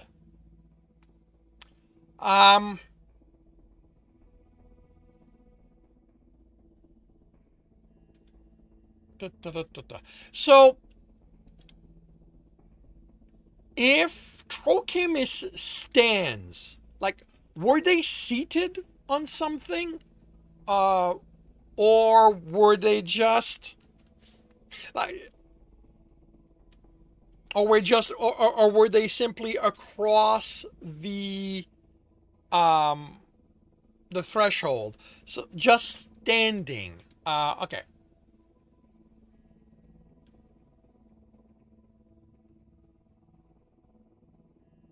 So this here.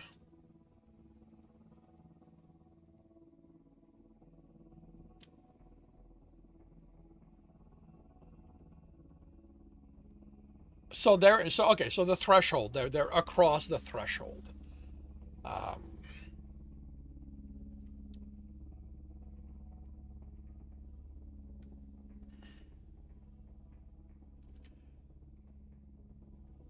So since he's already standing,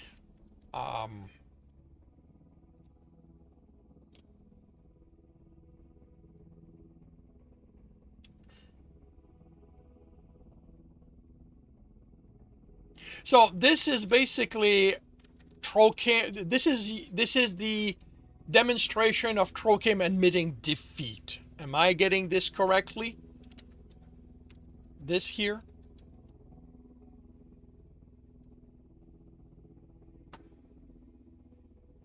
Okay. Then, what you could have Trokim do is just take a step back. Because he's already standing. So,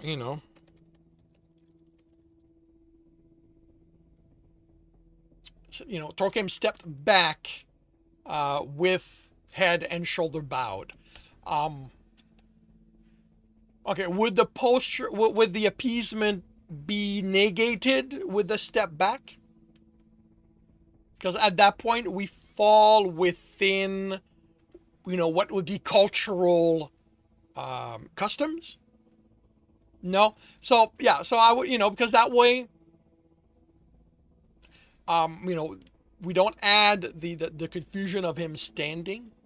My first thought was to have him straighten, but that contradicts the bowing of the head and shoulders. So I, took him stepping back, head and shoulder bowed. That keeps the appeasement posture, and stepping back is an admission of, okay, I'm done here. And finally, the Magister Culine of Sickness Colaris slammed the door between them. Thick plank of expensive, imported Lothira wood shivered in their casing and were still. Trokim turned and walked away. The Magister Culine would soon regret his action as temperature in the closed-off kitchen rose. He'd reopen the door soon, or have an apprentice do so. But the chances of his temper cooling in the interim was about the same as snow before sunset. And the hot summer sun would never allow that. Far better that Trokim not be there when the door opened. You need to back up another 5 minutes so you can see him waiting for sure. Yeah, that would allow you to set the scene.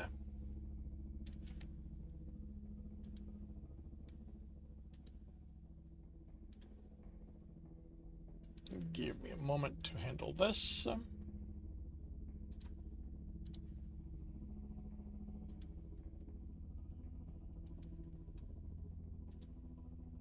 And this is something with, with first drafts,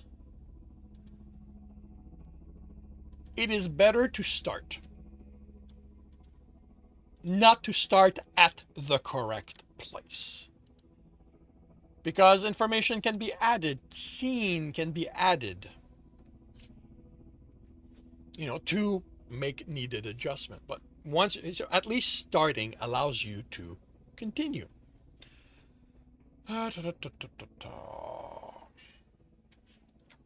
Outside the alley, the air was choked with dust as well as the scent of food. Multiple foods, many of them clashing.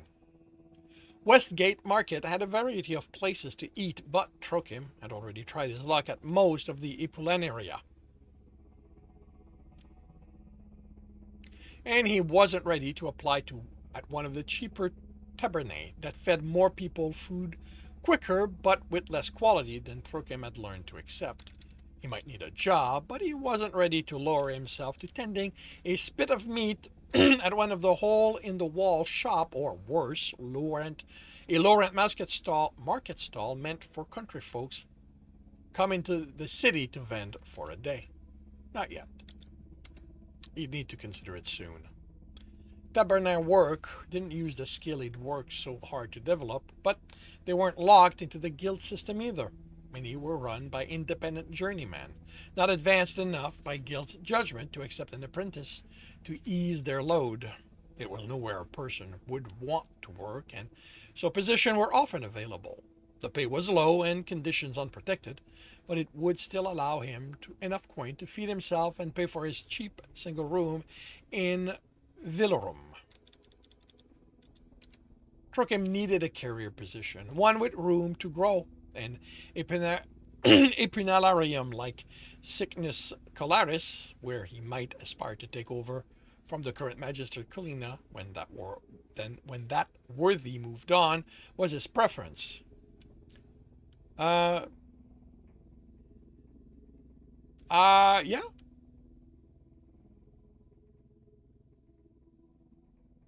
Yes. Yeah. Oh, yeah. Yes, it does. I mean, to demonstrate that, I didn't even stumble over what it is, because the explanation is there. I just kept, I soaked it in and kept going.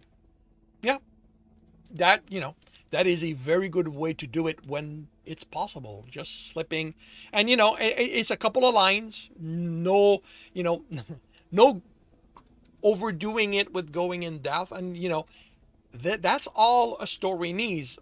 Just enough for the reader to get what it refers to. And if it's important, it's going to come back further down the story. And at that point, we can add the extra details ever so slowly as they come needed so that the reader is educated on what it is with never feeling like the writer is taking the time to just dump everything.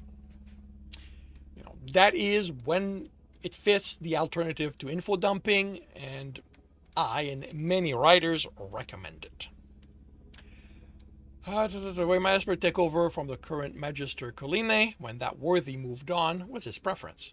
A position in a great household, like those that had sponsored his classmates' tuition, would offer less mobility, but the same ability to move on into higher position as his elders retired. But neither option was available to him right now. Was available to him, not right now, and he couldn't forego food and shelter while he sought them.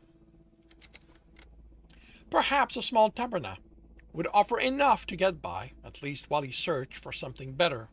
He could continue looking for better in whatever time he had off. The proprietor of such shops couldn't expect to retain workers for long, not under those conditions with survival wages. Perhaps it was simply that the season of Ignis was a bad time to seek a cook's position. Great Household distributed annual benefits at Fistum Anotini, and that was more than half a year away. Staff would be unlikely to leave willingly with months of work behind them. And more before the next round of benefaction. And his chances of arriving in a household doorstep just as they dismiss another kitchen worker were nearly nil. Alrighty, we will have an advertising, the Stream Raider battle, and I will be right back.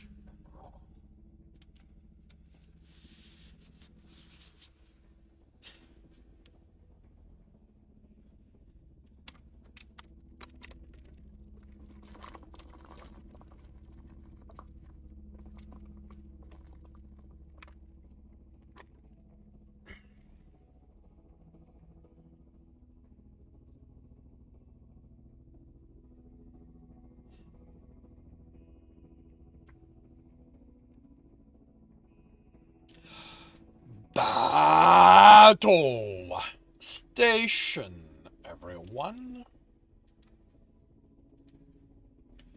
Battle Station. We have 54 allies. We're going up against 41 enemies. And we are off. We have those 3 targets? Yeah, it looks like it. Sigma's in first place. White Fox Mink is in second. Endless Loop is in third.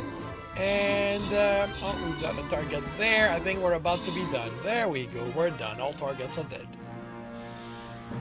Sigma OS is in first place, 11 kill, 20 assist, earning themselves top position in both categories. White Fox Mink is in second place, 1 kill, 13 assist, and Endless Loop is in third, 1 kill, 8 assist. We have vampires, we've got saints, we have no one claiming them. So, Dr. Derp gets bitten. Severed Marlin gets sainted. And we move on to a very hard battle on the way to tomorrow's token chest. Yeah. I expect this is going to be the last battle. And another Berserker.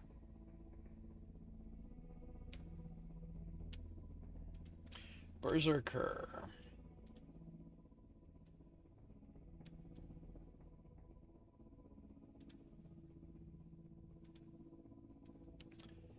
Alrighty, so half an hour to see how this turns out. Is White Fox up past their bedtime? In theory, Ipulanaria had less defined periods for acquiring new hires. People moved about to a remarkable degree, especially into or out of the city of capital. And summer travel was easier than braving the new thawed road at Festum Anotini. But Trokim had been canvassing Westgate since shortly after dawn, and the response at Cygnus Colaris was far from the least friendly he'd received. His feet ached from the unforgiving stone set. His skin was warm enough to the touch that he suspected a burn, and he hadn't eaten since purchasing a double handful of travel-crushed berries before noon from a family of country folk at one of the rental booths at the center of the market square. He'd lunched on watered ale, but it was late enough now that the Ipulanaria were bracing against the dinner rush. They'd have even less patience to hear this petition than they'd had earlier in the day.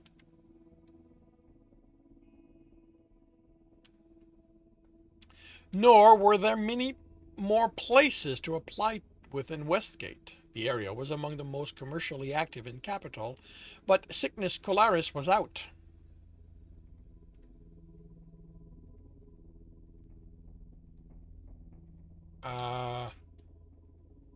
Cygnus Colaris was out, so was... And... So was Penny at that. And Alderman that...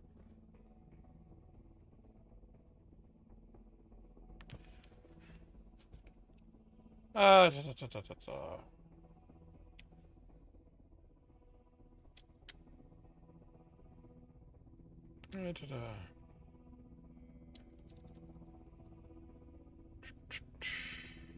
Okay. So this is basically listing the places where he's gone to and been turned down.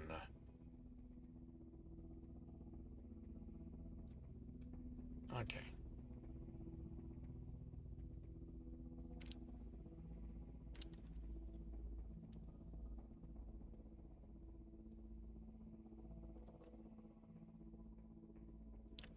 Um,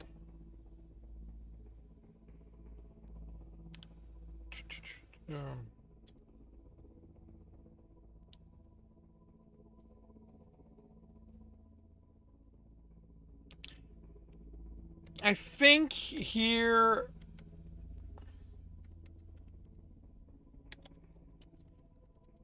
I think this is a place where...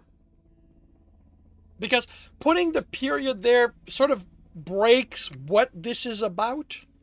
And it... So I would replace it with a comma. It will make for a long phrase. And most of the time that is to be avoided, like, but there are times where that's what it is. And you know,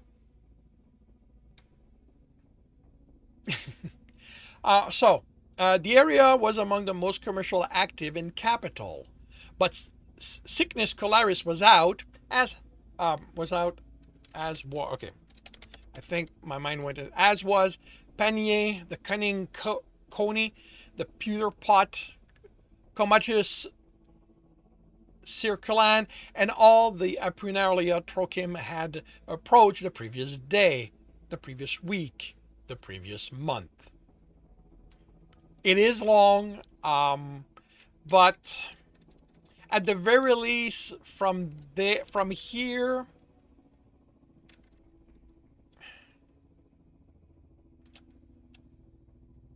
at the very least, these need to be together because they're a chain. It's a chain of items, and It feels to me like everything should be there. And like as I said, there are times where a phrase has to be long. There are times where there's not much we can do about it. He sighed. Even during the short time Trokem had spent in the Sickness Colaris Alley, traffic on street name had increased. Newly arrived merchants sought lodging, either with business acquaintances or in the several inns that bordered the avenue branching from Via Diorum. Individual members of their entourage, too, some knew enough to the big city that the height of three or 4 story building had their heads craned backwards to see clog the crepido, with their dust-covered forms accented by sweat drawing dark trail over their skin. Clogged the crepido with their dust-covered form accented by sweat drawing dark trails over their skin and staining their garment. Fresh deposits of horse dung adorned the carriageway, broken by the hooves and wheel of a prosperous city.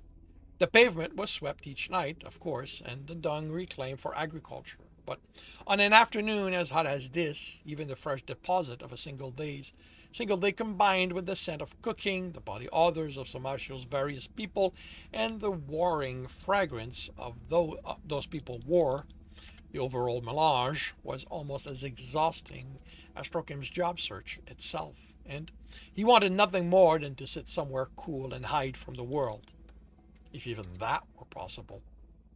Certainly baths existed, both public and private. Back when he'd been enrolled in Tanyu Curly, students had often ended summer days spent in the kitchen via a trip to the Villorum bathhouse, though the school was technically located in Universitatis. Those studying the trade of cookery fared poorly when competing against richer students of the university proper for business owners' favor. At Belnium Villorum, the proprietor was glad of the students' custom and patient with the hours they spent splashing in the frigidarium. The bath's attendant, too, were quite pliable when the bolder among Trokim's fellow students made their advances. Not that he'd ever dared himself. Trokim shook his head. That had been many months ago. Back when he'd believe his funds only needed to stretch until graduation, and he could enjoy small luxuries like the feel of another's fingers massaging away the sweat that had gathered on his scalp. Back when he'd had friends, or at least peers, in the same position he was himself. These days, he mostly settled for wiping himself down with a soap scrub cloth and water he'd hauled up to his tiny room by himself. The weekly rent included an hour of tub access, as was 1 hour. His was 1 hour past noon on Votilansdius, but he needed that time to wash his bedding and clothes rather than lounge in a tub that was only almost as large enough. Rather than lounge in a tub that was only almost large enough to hold a man. Okay. He supposed he should return to his lodging house now. There was an alehouse on the bottom floor, and there was a chance the dining room would be more cool from the ceiling shade than it was hot from the bodies pressed within. Not a strong chance, since most of his fellow residents were less affluent students of the university and would thus be free from class already. The fare at Ninkasis was poor. Trokim was more than a half convinced they bought unsold food from neighboring tabernae at the end of the day and sold it the next day as their own. But impoverished scholars had no more call to profligacy than he did, and even less discerning palate. A bastona slung between two white mules stopped at the edge of the carriageway. The animals were far too clean to have been on the road for any amount of time, marking them and the vehicle as the likely property of a local domine. The Basternaria, a cyan-haired elf with lively livery as white and shining as the mule's coat, and the same sort of braids in her hair, laid a hand over the front animal's nose and spoke a soft word of command before opening the vehicle's door.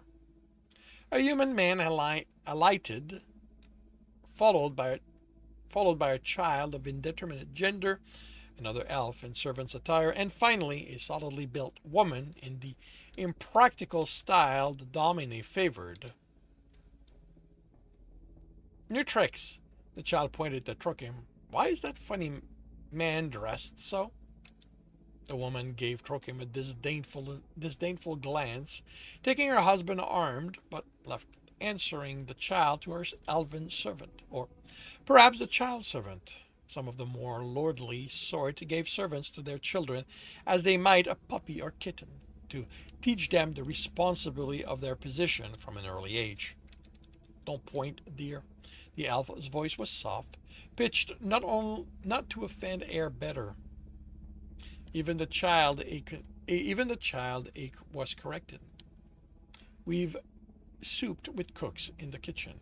You know what dinner requires those to prepare it. The child's face screwed up. But why is he wearing old clothes instead of livery? It'll get them mucky. Not every household can afford to be as generous with its servant as your mama and papa. The elf shot Trokim an apologetic smile, urging the child after its parents with gentle hands. Perhaps he's off today and taking himself to a nicer dinner away from home. It does honor to an Epularium when we wear the best we have.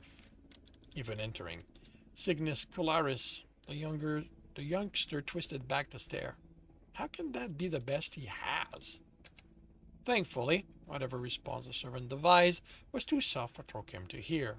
He was sure it wouldn't have salved his pride. You must forgive the young domina. The elven woman with the mule spoke softly. Or, well, perhaps you need not, being outside the household, but she meant no offense, I'm sure. The young are impulsive. Horsdane does what she can, but even she can only elicit behavior in small portion. I'm familiar with children. Trokim put on a smile, though he remembered significantly less leeway when he was growing up as a servant child in such a household. Is it a good household in which to work? The woman's spine stiffened. I could not possibly speak ill of the Domine, implying that she would, if honest. Trokim raised a hand soothingly. No, of course not. I've been seeking a place for myself, is all. Your colleague seemed familiar with the kitchen staff, so I wondered if you might be as well. The Bastonaria looked him up and down, evaluating his attire more shrewdly than the child had. Job hunting, I presume. Unless you've far more experience than you look capable of having? No. There are no positions you'd care to take in our household. I study that. Cyan Braid swayed with the shaking of her head. 20 years of experience they want for a place fit for an apprentice. There's a reason so few of our numbers are human. We've a human cook for their own needs, but she's well established in the household and satisfied with her place. I see. It had been an unlikely chance, but at least he had tried. Trokim straightened his shoulder. Thank you nonetheless. I appreciate your kindness. One who cannot spare kindness is poor indeed. She shrugged. I wish you luck, though I cannot offer more. And I thank you for it. Trokim half bowed to the woman, though he straightened before continuing down the street. It was far too crowded to do otherwise. The girl's governess had thought him a servant out for a treat, had she? Or had chosen that lie to cover less pleasant truth of an employment market the young domina would never face. Inherited health, wealth would do wonders for her future, and nothing for his. Still, he could allow himself a small treat, if he'd if he'd be scrambling for rent at the end of the week anyway, he might as well enjoy a few minutes before. The sickness colaris would be beyond his means, but there were less expensive establishments with food equally well prepared. Not in Westgate, perhaps, but he didn't need the pretentiousness of their foodstuff, though the equivalent wages would have been nice.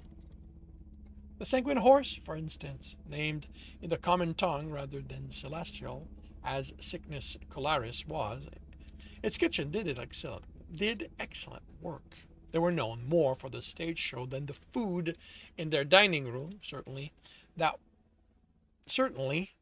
that would just give him excuse to linger. And a delicious view while he did so was well and a delicious view while he did so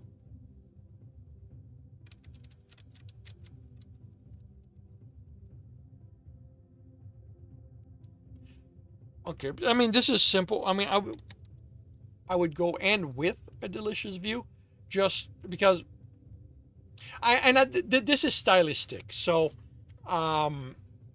it feels better to me, probably because that's how I write. I mean, the information is there. So there's no requirement to make any changes. It feels again like this is a place where taste will come into play. If you feel that this is how the line should work, this works. And you can refer to your typical reader for if it works for them. A delicious view while he did so, as well as delicious food. Trokim fingered the coins in his slender pouch. He'd paid 3 d'ora in rent the day before, leaving only one for of the silver coins, a few quadrans, and a small handful of pars. One of the pars would pay for a ride to the Laforium, a public conveyance, but he didn't fancy being packed close with other people in this heat.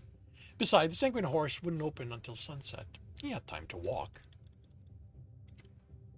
Via Durham, the main road that traveled between Westgate and Eastgate, would be too crowded with merchants entering the city from either side and people with business at its administration center in Regiminium.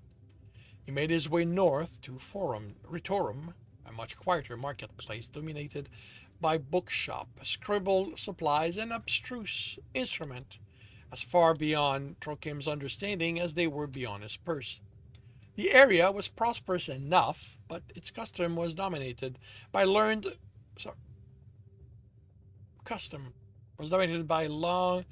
scholar in long robes and those among their students who sought to emulate them. Even the tabernae were understated, offering large pie fit to feed a family as well as hen pies fit for one. Trokim had exhausted its epinallaria more than a month before, but if you were reduced to working in a tabernae, then Ritorum might not be so bad. From Forum Ritorum, he turned west on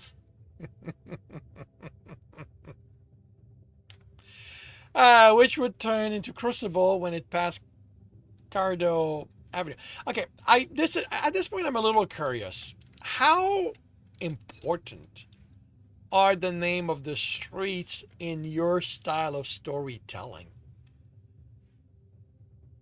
I tend to be very glossing over. I'll be, he walked for X amount of time, passing these kind of neighborhoods.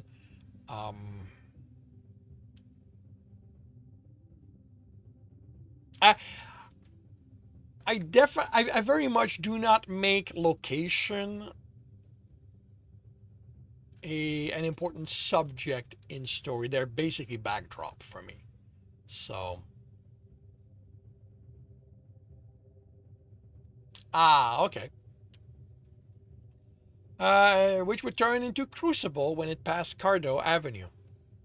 While it served the center of Retorum, the irregular shape of Capitol closed it in so that past Universitatis on its northernmost border, running almost against the city wall. The district would still be full of students, free of class. They spend their evenings drinking at the various entertainment, excluding the theater, for which it was still too early. Most would gravitate towards the more fashionable taverns and diversion houses towards the center of the district.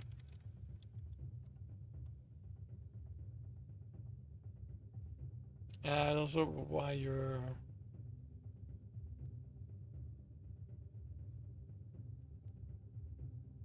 searching. Okay.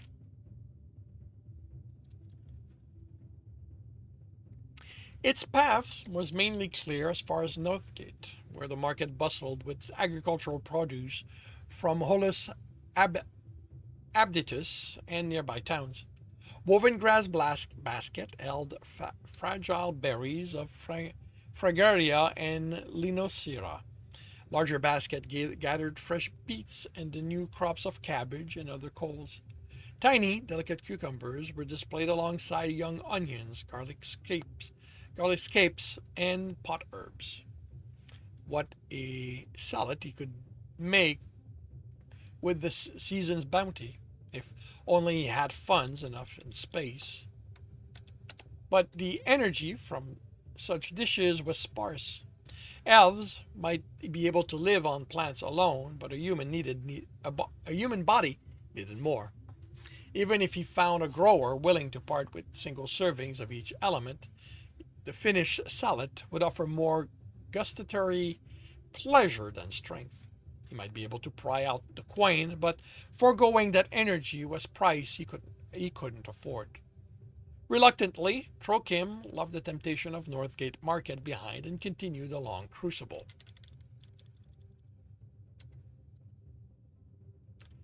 Even with most of the city's width to traverse, Trokim arrived at the Sanguine Horse door before sunset.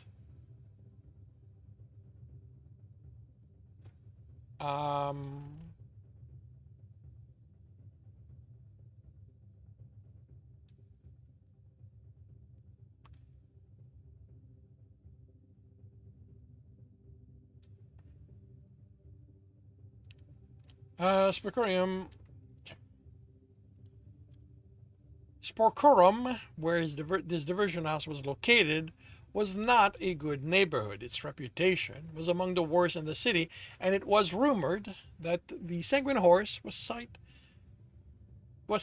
seated here for the ease of bribing Sporcorum's Presidae Opidi.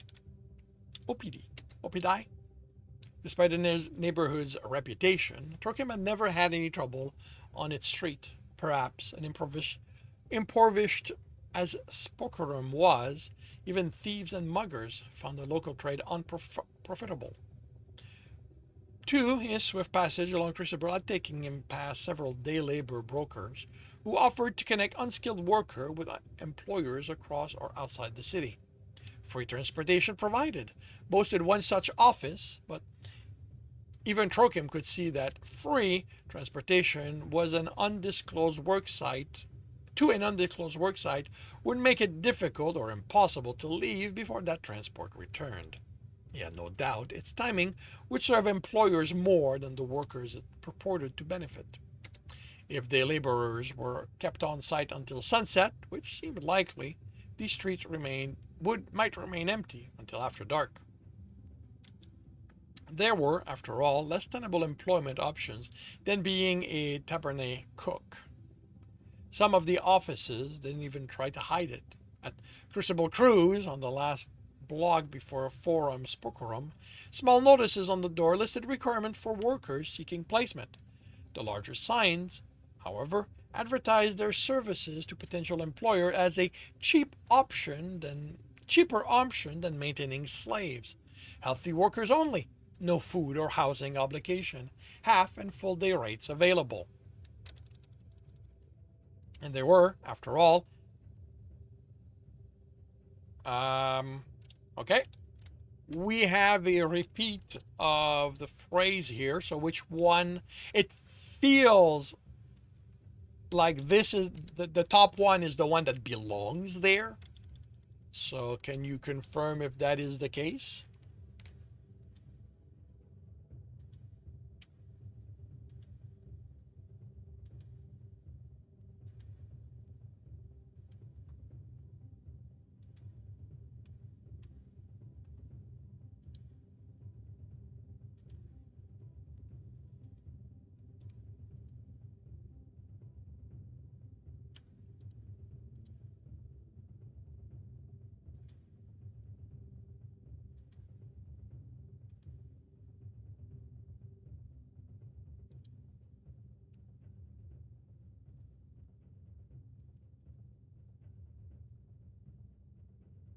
You prefer leaving the second one? Okay.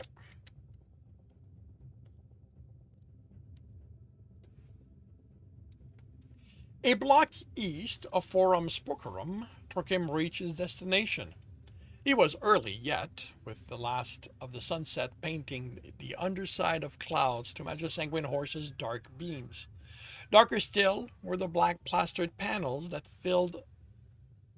All right, have a good night, White Fox Mink. Sleep well, or good morning, depending which one where you're at this point. Darker still were the black plastered panel that filled the space between those timbers, and a solid plank door painted in similarly ominous shade. A knotted cord protruding from the right doorpost terminated in a small bell, promising to summon someone from within. But Trokem had neither an appointment nor the courage to demand entry before they were ready to allow it. He tried the stirrup-shaped door handle mounted on the door itself, but the joined plank did not bulge. Trokim settled in to wait.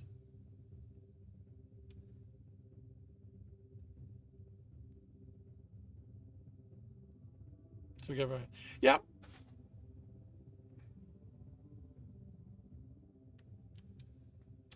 Even sheltered in the looming shadow of the Sanguine Horse's wall, the oppressive heat dragged at him. It was less humid than earlier in the day, but somehow it had gotten even hotter. A light breeze offered little relief, barely lifting the hair from Trokim's damp forehead. He shifted on aching feet and used the last of the fading light to read the Harkness plaque mounted under the still unlit crest of to the right of the door. Cast bronze, the text was opaque in the manner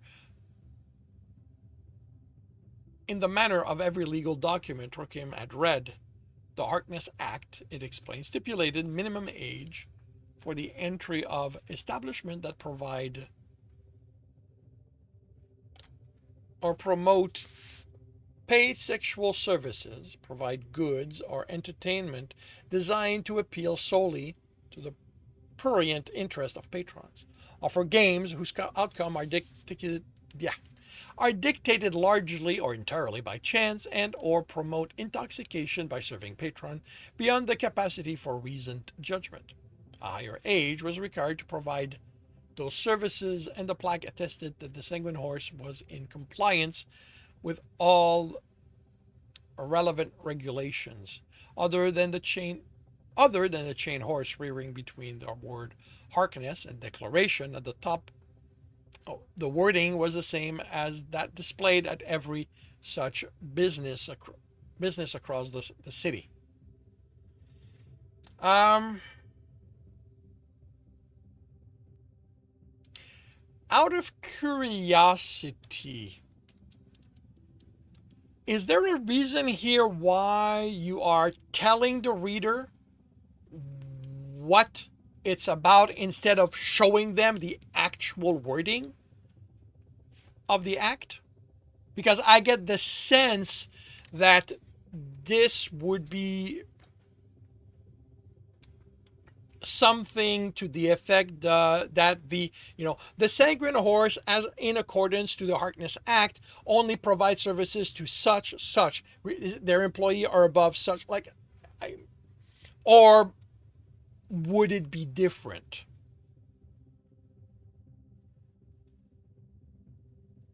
The excerpt was boring enough. Okay. All right. We will have an advertising Stream Raider battle, and I'll be right back. Have you written it, Angst? Like, did you write the actual what you planned it to be? And if so, can I see it?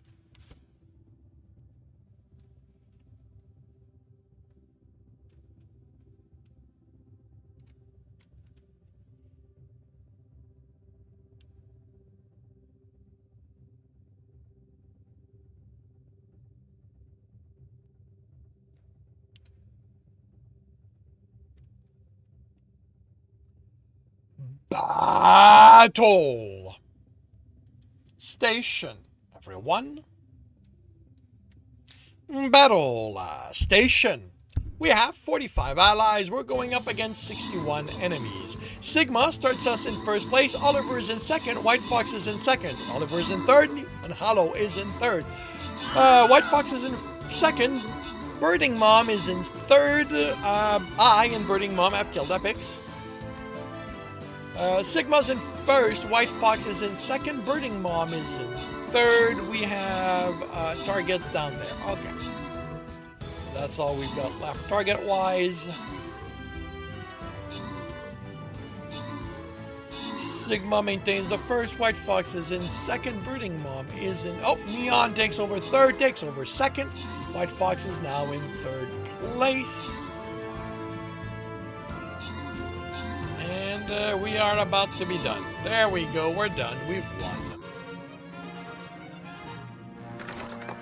Sigma OS is in first place, 31 assists. Neon Hollow is in second place, 10 kills, 10 assists. And White Fox Mink is in third, 13 assists. We've got gold. And, there's the Dr. Derp. Bombers and Saints are not claimed by anyone. So, Severed Marlin gets bombed. Oliver gets sainted. And we move on to a very hard battle on the way to tomorrow's token chest.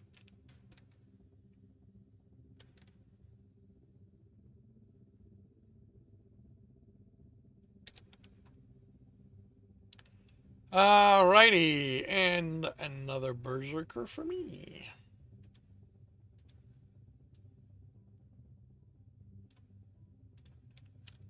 Alrighty, half an hour to see how this turns out. Okay, you have played with the act, but you don't have a final form. The black text is different. The difference between our sushi might make you sick, and Ontario regulations such as are required to be noted that consuming raw aren't cooked food safely. Yeah, okay. It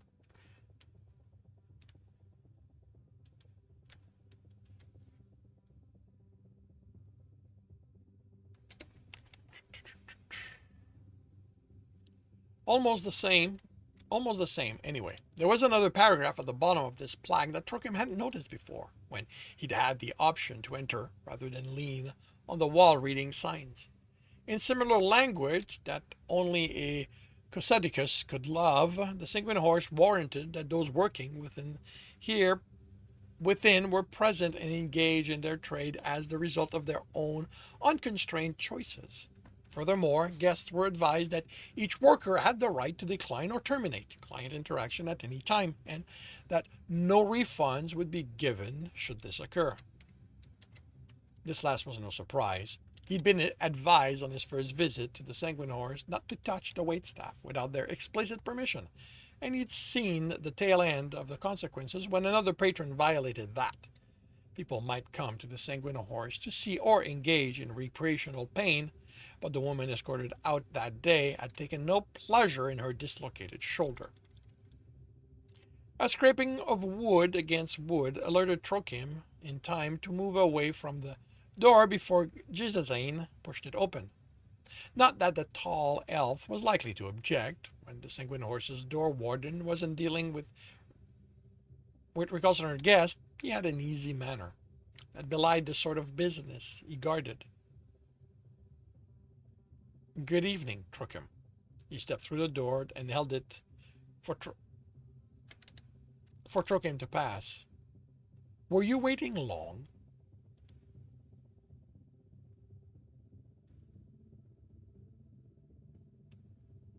Not very, Trookham ducked, sighing as the vestibule's cool dimness wrapped around him.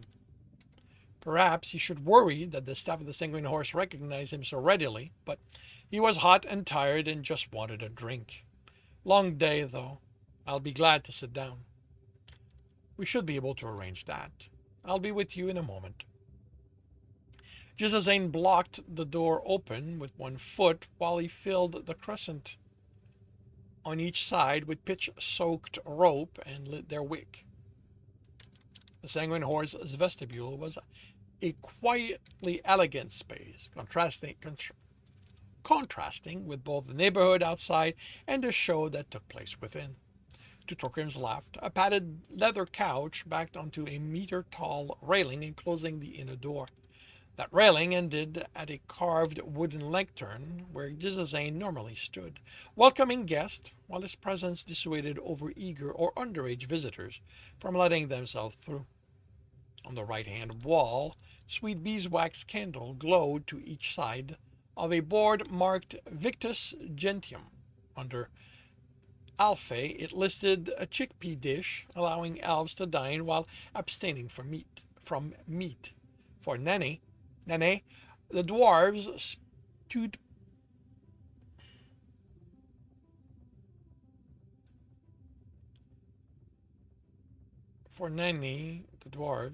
stewed pigeon.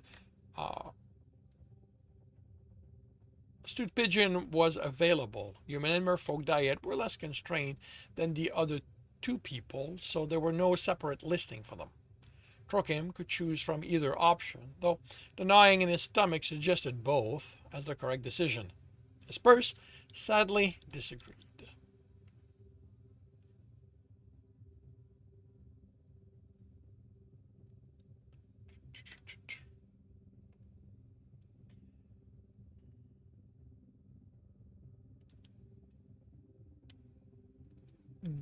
This is a term for dwarves, I take it? Or a term for carnivores? Yes, okay.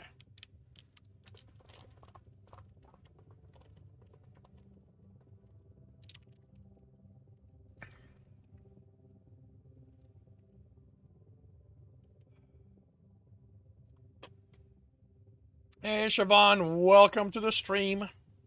I hope you're doing well.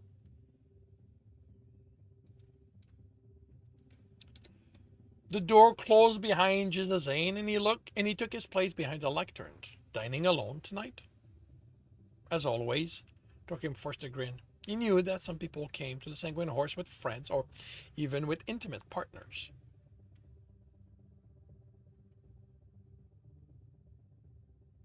All right. Not Trokim, though. The one time he brought a group of friends from Tene Kirrily, it was after a chapbook was published highlighting the Sanguine Horse cuisine as a surprising highlight. They teased him for months. Every time he drew an instructor's ire, there were comments about what sort of correction he really needed. Trokim's face burned with a memory.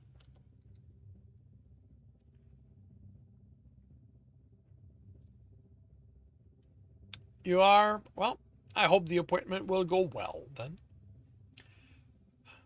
That's fine. It's not unusual for people to prefer watching the show to focusing on their companion. Jizazane's smile promised understanding, though he'd misunderstood Trokim's shame. He led Trokim into the dining room. You prefer a table by the smaller stage, I believe? If you don't mind. Joachim tried not to think about the implication of the Sanguine Horse's door warden having memorized his seating preference. Surely he didn't come here that often. But he must, for Jizazain to memorize both Joachim's face and which show he preferred to sit near. It seemed strangely intimate for somebody who was essentially a stranger. Jizazain gestured to the empty dining room. It's early yet. You can take your pick. Oh, yes, of course. He knew he'd been the first one through the door. Jizazain must think him a fool. Thank you. Of course. Jizazain maintained a professional smile while Joachim seated himself at the square table centered in front of the more intimate of the two stages. Rebi and Creseda will be performing in about an hour.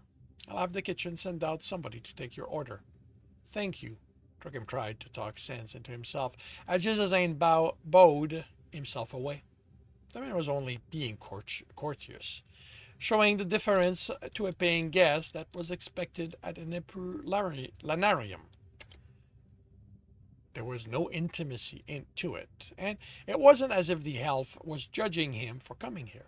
Jizazain worked here. Of all people, surely he wouldn't judge Joachim's preference. He thought he'd almost gotten his blushing under control when a woman appeared in the door to the buttery. Honey blonde hair, a shade lighter than Joachim's own strand, cascaded down her back, and her tinted lips curved into an inviting smile. She wore a dark, tight lace gown that elevated her breast and swayed with her hips as she crossed the room.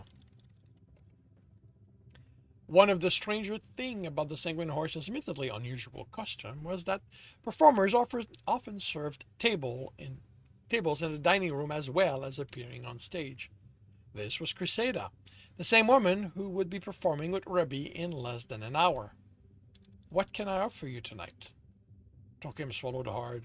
From what he'd seen of Creseda's past performances, as well as certain more fevered dreams he'd enjoyed, there were many things she could offer him, things the Sanguine Horse was said to provide for a price.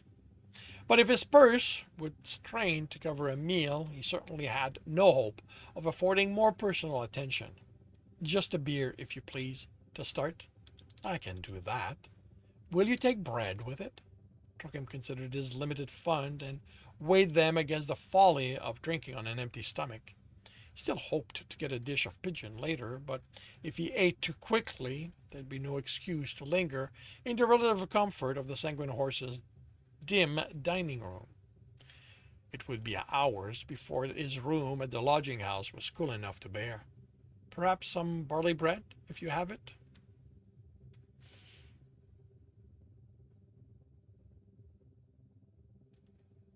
Purse feeling a little thin?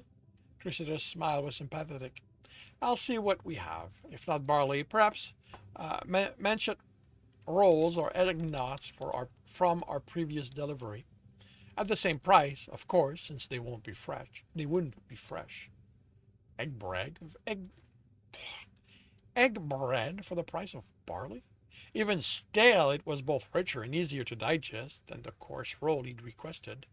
Part of Joachim's was ashamed to find his trait so obvious to the curvaceous woman smiling down at him, but hunger and gratitude far outweighed resentment. I'll be grateful for whatever you can offer. Of course. Even in retreat, the curve of her hips seemed to beckon Joachim. Not that he'd ever do anything about it. The guest, it seemed, Jizazain removed that time he'd heard afterward, thought she could get away with caressing a server's arm when he delivered the food.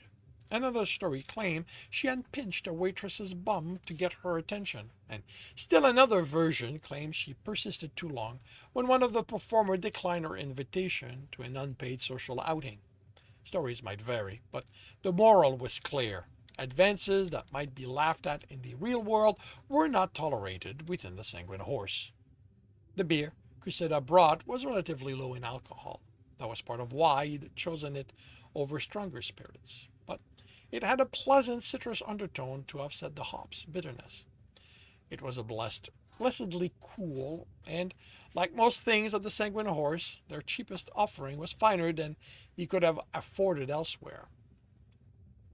Even the half loaf of barley bread that accompanied it was an excellent example of its kind, and the single egg knot Cressida slipped into the basket with it was dry but had immaculate color and crumb. Trokim's first mug was gone within a quarter of an hour of reaching his table, though he had meant to savor it. Another lone human man had been seated in that time, and an obvious couple whose hand stayed off one another only long enough to reach their table at the far end of the large stage. While he waited for Cressida to bring another beer, he'd make this one last longer, now that the edge was off his thirst. Jizazane escorted a quartet of dwarves through the dining room to the buttery. It seemed an odd choice to Trokim. There were vacant tables in the main dining room, the mezzanine were completely empty, and the room housing the Sanguine Horse's store of beer, wine, and other beverages blocked any view of the main stage, and all but a glimpse of the smaller. Cressida's arrival with the second mug of beer startled Trokim from useless musing. She nodded to the small stage he was positioned to watch. Ruby and I perform first tonight, and I'll need time to prepare and recover. I'll be back in the dining room around midnight if you're still here. Until then, I must leave you to Dijana's capable hand. Dijana? Trokim glanced around the rooms, soon spotting the other woman. She was thinner than Cressida, with large angle to her body and dark braid cascading down her back. She noticed his gaze and nodded brief acknowledgement, then ignored him in favor of the couple she'd been serving. Yes, that's her. Don't hesitate to ask for anything you need. Cressida winked. Was she flirting with him? Or had that first beer gone so quickly to his head? It's pretty much the only way to get anything around here. That was the thing about diversion houses. He could ask for anything, though the Harkness plaque promised workers the right to refuse. Given some of what he'd seen on stage, Trokim wondered how much it would take for one of them to say no. In all the whispered tales about what went on in private sessions of the Sanguine Horse, he'd never heard of a request being denied. People were known to exaggerate their exploit, however, or even lie. Perhaps what happened in the dungeons was much tamer than the stories or even than the show on stage. There might be theatrical effect to make whip cuts appear or on naked skin, and the scream of impact could be acting. But Trokim didn't think they were. It wasn't just that some of the shows, Tevel's card game always, but sometimes others as well, would take volunteers from the audience. It would be trivial to seed the room with hidden Confederates. Tanier Kirley had suggested just that if one were called upon to demonstrate one's cooking skill to the public. If those first to the samples were prepared to react with sincere enjoyment, those after them would be guided to similar responses. And the volunteers for Sanguine Horses show did repeat, though he'd expected the way Tevel's card games typically ended to winnow the pool of volunteers considerably. There were other diversion house for gaming, ones that didn't sag into a severe beating whenever somebody was caught cheating, and somebody was always caught cheating. But that was a risk the players choose to take. Segued. Okay. Segue into a severe beating whenever somebody was caught cheating. And somebody was always caught cheating. But that was a risk the player chose to take. If the same people wished to experience the risk, or even the beating, more than once, Trokim really couldn't judge. He might be too shy to volunteer, but that didn't lessen his desire. And he too was a repeat visitor to the Sanguine Horse. While he was trying to make sense of his belief in the show's reality, Not for the first time, though with no more success than the last. Rebbe carried 4 torches up the steps to the stage near the nearest table. If the Jana were all lean muscle, Rebbe was more solidly built. She didn't have Crusader's ample hips and bosom, but there were curves under the sailor's costume she wore. Even though the loosened woolen ga- Even through the loose woolen gown, the flexion of her thigh muscle described a feminine form. In cooler weather, Rebbe sometimes wore hose with this costume, but today her legs were as bare as her feet. Well-turned calves and strong ankles bore her confidently across the stage. Obvious to Trokim's admiration, Rebbe secured her torches to the bracket framing the stage wall. That done, she settled on a chest at the far side of a small table, and picked up a quill, feigning to write. Though she leaned over the table in a way that would have gotten Trokim's knuckle rapped if he had tried it in school, the gown's high neckline gave no glimpses of cleavage. Instead, his eyes were drawn to a wickedly curved knife that swung forward on the cord around her neck. Trokim swallowed again, struggling to pull his gaze from the promise and threat that knife offered. He was here for dinner and permitted to watch. Outside of his private dreams, this was not for him to experience. He took a measured sip of beer and tried to focus on the stage furnishing instead.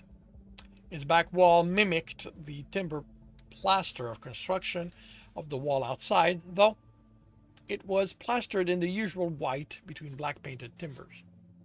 Each of the upright timbers supported a torch, and the white plaster threw light back onto the stage, where the Sanguine Horse's building loomed dark and luminous and ominous over Crucible Street.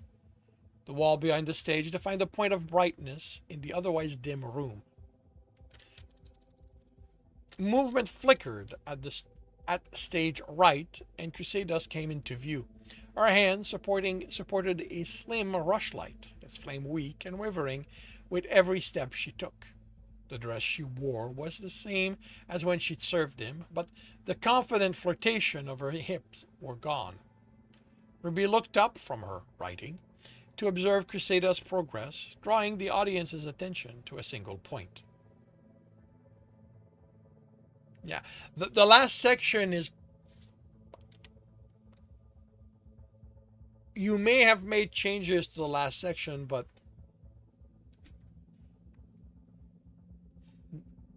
but I do not recall how it was when I read it initially.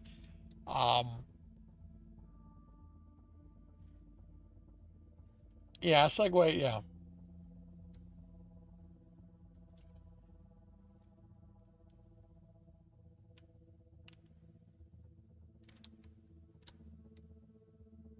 yeah. Opening with yeah. Oh yeah, no, it is definitely similar. Like again, like I both because my memory is not that good, but nothing jumped out as oh yeah, this is definitely different. Like, um,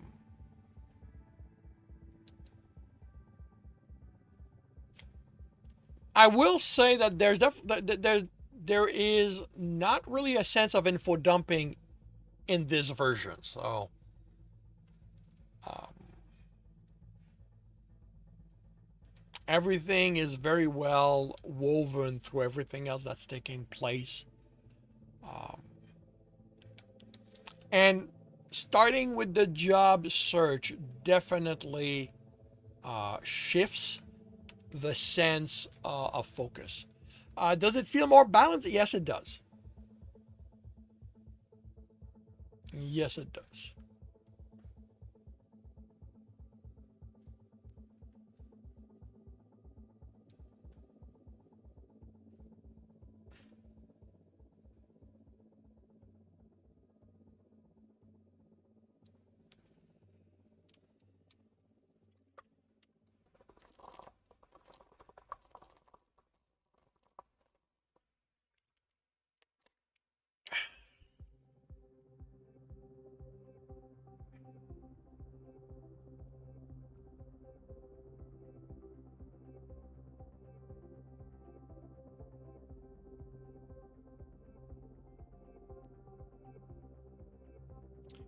Um, there's not like beyond, uh,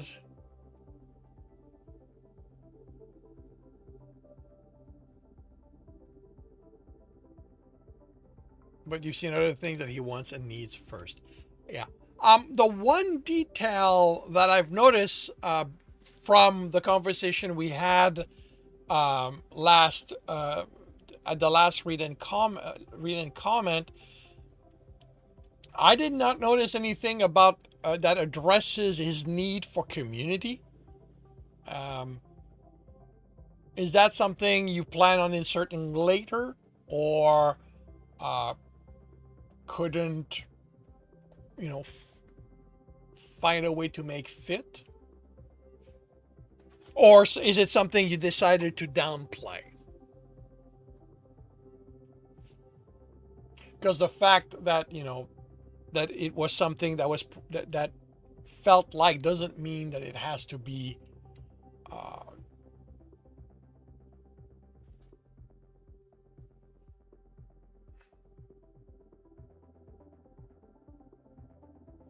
okay.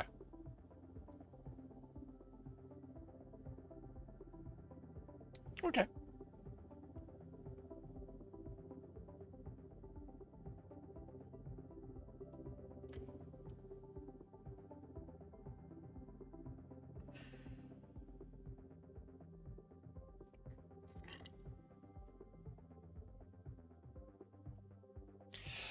Not in this manner, but it may be because I, as a person, require things to be a little more blunt. I don't do well with subtlety. A lot of subtle stuff just goes way over my head. Um, but this is me, so maybe. And again, like,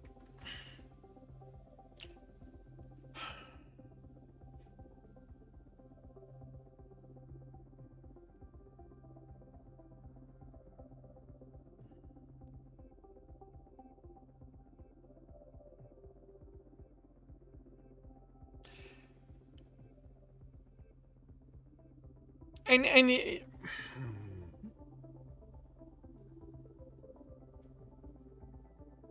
I mean, this is something that if you know, run it by your beta readers, and if they also don't get that from there, and you feel that is some, and you decide something that needs to be reinforced, that is something that can be probably done throughout the story. Through his interaction with other people, with uh, pointing out,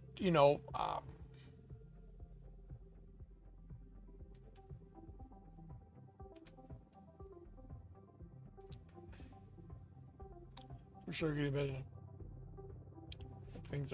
Well, the thing is, okay, one of the way that it can be set up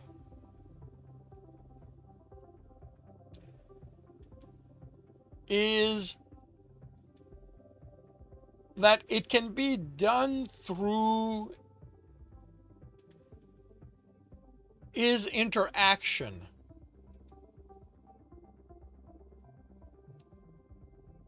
through people offering companionship. Now, and I don't mean bedmates, but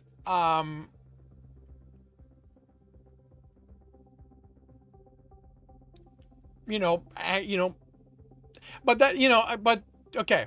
The thing is, yeah, that would require him having a wider social circle than he has. Um, and again, my memory is not great.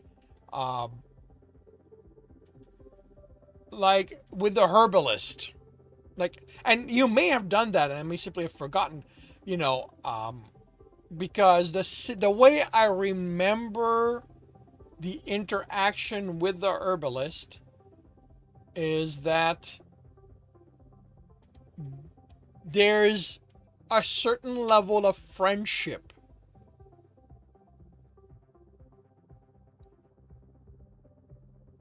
To cut down on bedmates. Yeah, there's a certain level of friendship there.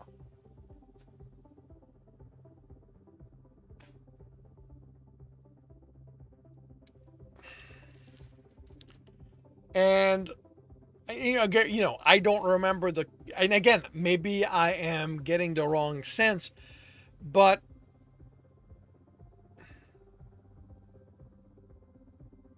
having a mix of people offering for them to hang together, to come to something together, and him constantly turning them down, and then and also having not a pining for companionship, but having him um a certain level of wistfulness for other people experiencing companionship could be a way of reinforcing throughout the story. But again, like, first see if that is, if not getting it,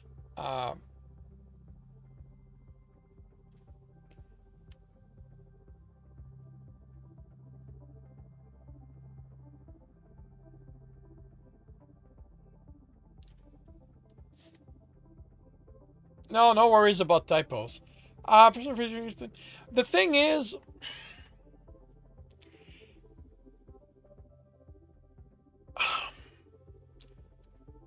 the thing is, in that specific context, is that he's not wrong. The friendliness would have to be clear to the reader that it's more than professional customer service.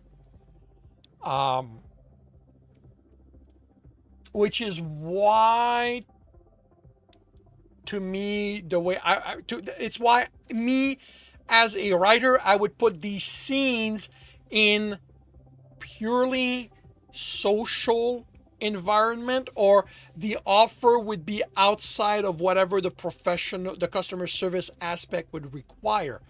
Again, like something like, and again, like, I know that I'm just throwing out there that it may not very well, the herbalist, offering for Trokim to, meet friends of his daughter, his granddaughter. I believe he's the herbalist is Elvin. So, whatever, how many well, actually, no, they don't. There's not going to be that many generation because they don't have that many children. So, but something, I would put it outside the customer service area, so that it's very clear to the reader that whatever Trokim thinks of it, But basically, what I'm getting to, it would be showing the dichotomy between how he's acting and how he's feeling. Like, make a desire for it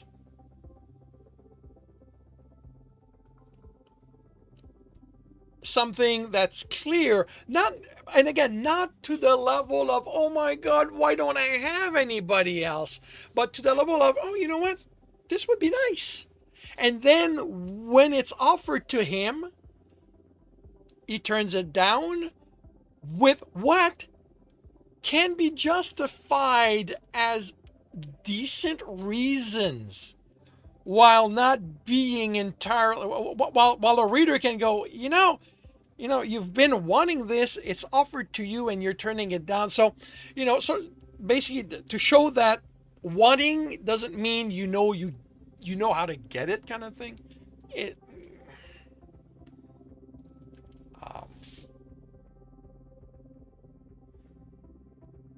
expresses concern, lack of connections. You mean from people outside, or from his person, from his mental narration? While you answer that, we're gonna have an advertising Stream Raider battle, and I'll be right back.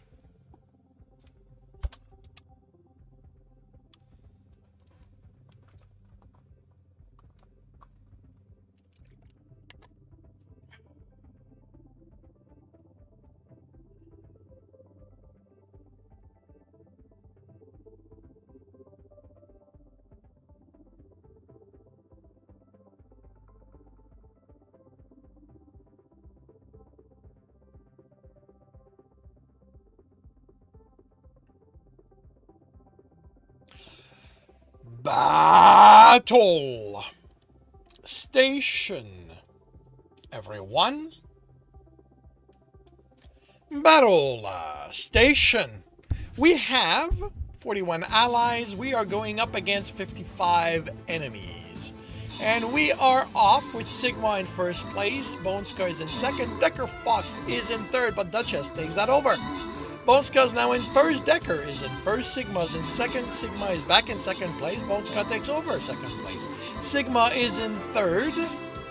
We have got a good number of targets left. Marlin and I have killed epics. Decker's in first. Bonska's in second. Sigma is in third.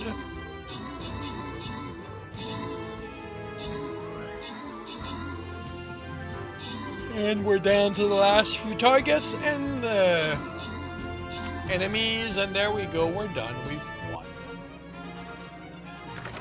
Decker Fox is in first place with 27 assists. Bonska is in second place, 3 kills, 16 assists, and Sigma OS is in third, 15 assists. We've got gold. Do we have a Dr. Derp? Oh, we do not. We have a Berserker. Do we have a Duchess? Indeed, we do. And then we've got a Paladin that no one is currently claiming. So, Birding Mom gets a pal. JL Kato gets gold. And we move on to a very hard battle. On the way to tomorrow's token chest.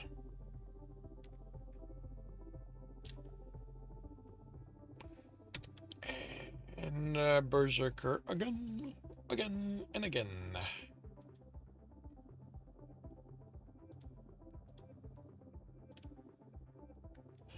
Alrighty, it is past 2 p.m. Time to visit the shops.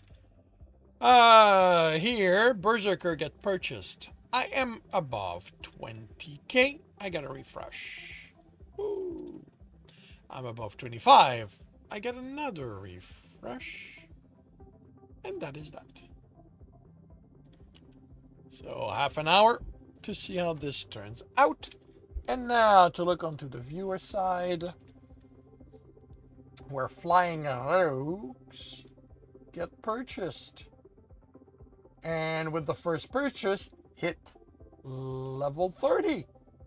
Well, that's interesting. I'm going to have to pick up another unit for you to... Okay, well, that'll be later. All right, so... the Elven Herbalist might express concern that the Havers from drinking alone, for instance, because people need connection. And the bit he calls it as yearning in chapter 3 of all things are things like approval, praise, closeness, attention, not so much a specific similar sexual release. When he notices that he's watching sexual release, he's embarrassed by that. It does feed that thread. If you'd rather skim past the chapter than read it. Yeah.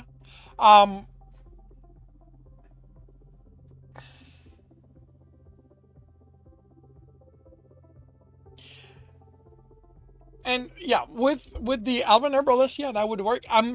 Wording would have to be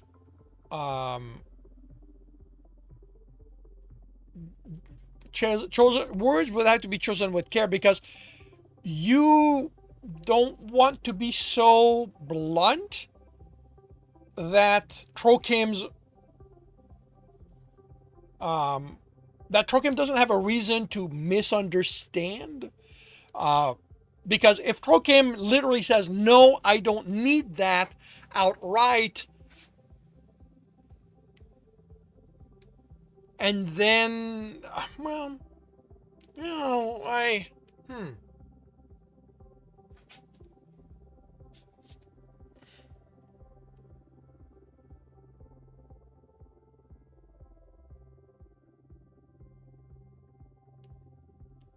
don't know.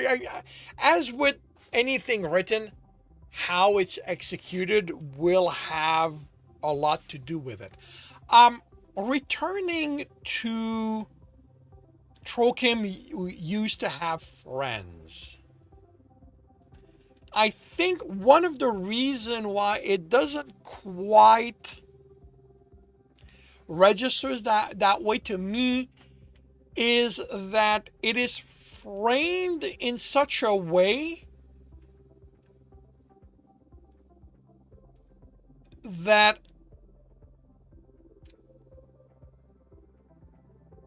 there was no that there were okay. It's framed in such a way that he was more ridiculed, diminishing as yeah, that would work. Like it was him bringing his friends there led to ribbing. And there's nothing really establishing if it was done in jest or if they were mocking him. They didn't count as friend unless you played together outside of school. But yeah, but it does fit as a community. And that's the thing to remember. Trokim, and okay, that's the thing to remember. Trokim is not looking for friends. He's looking for a community to belong.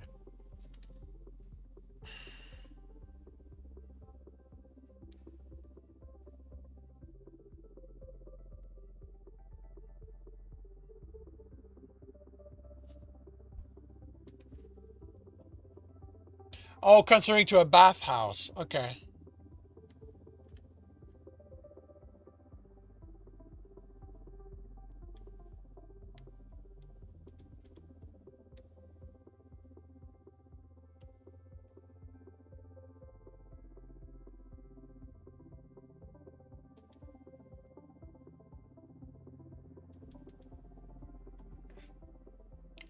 Okay. I don't remember the details of that one. But no, okay. He had okay, so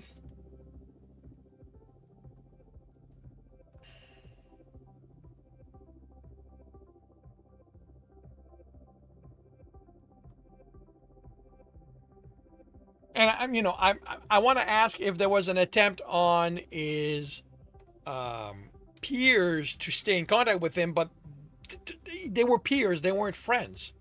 So there's no real reason for them to try and stay in contact with him. Uh,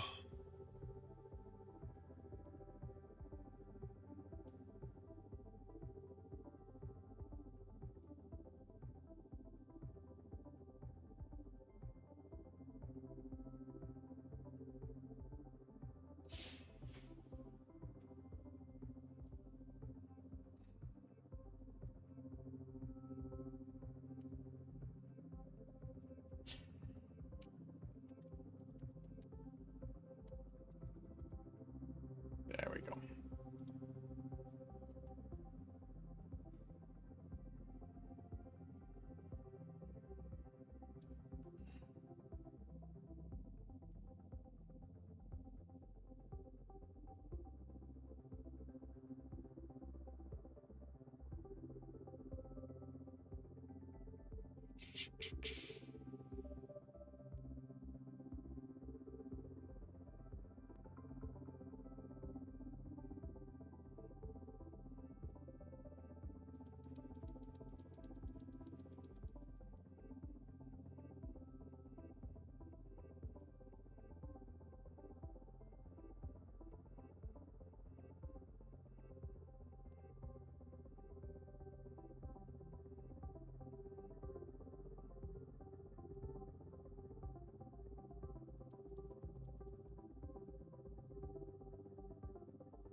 Hmm. Um. Well, okay. Unless there's another section with the bathhouse, all we get is that he was there with his fellow students. Not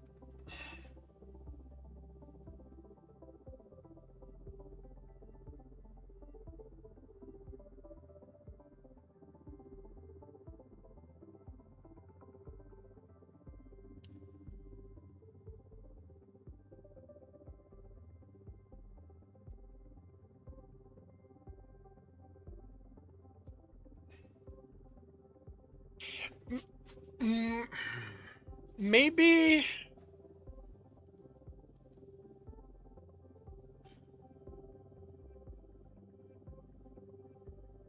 Yeah. Uh,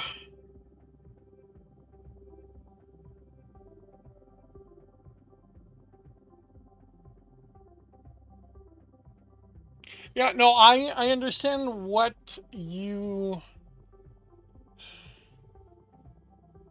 I'm trying to do is take that and frame it in relation to Trokim now subconsciously looking for a community. And what I'm coming up with would be something to the effect of writing it as in him missing those times instead of just stating that they were you know, going there,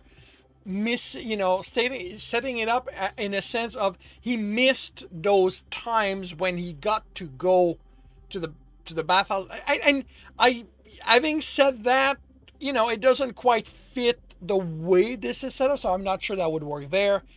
Would have tried to maintain contact with yeah, no, yeah, that one would not have worked with the situation is in because they're peers. None of them ever, you know,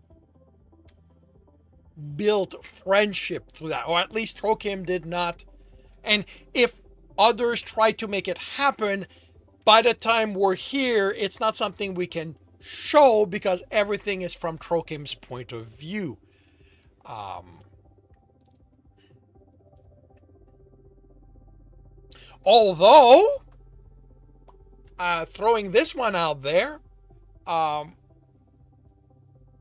having him get a message from someone um, of his time at the academy, you know, asking if he wants to hang out, to meet up and catch up, and Trokim, basically, going, well, I could never do that to this person because I would be I'm so low social status that I would bring them down from wherever they now are employed, kind of thing, could be a way to show that why during the academy time someone tried to be his friend and he just never picked up on it. That's you may just be right. Friendships are hard to write on purpose, I find. um, Friendship is one of those things that I find is easier to imply and let the reader pick up on it or not. Um, and just, um,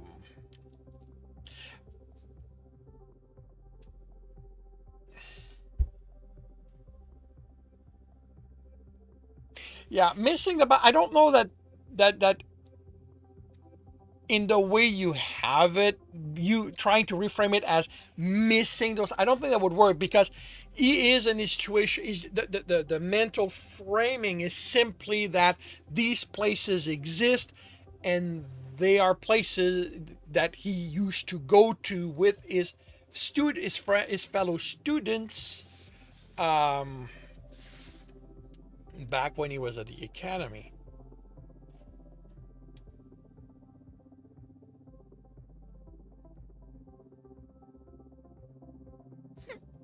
And I don't know if just a sigh he missed those days would fit here.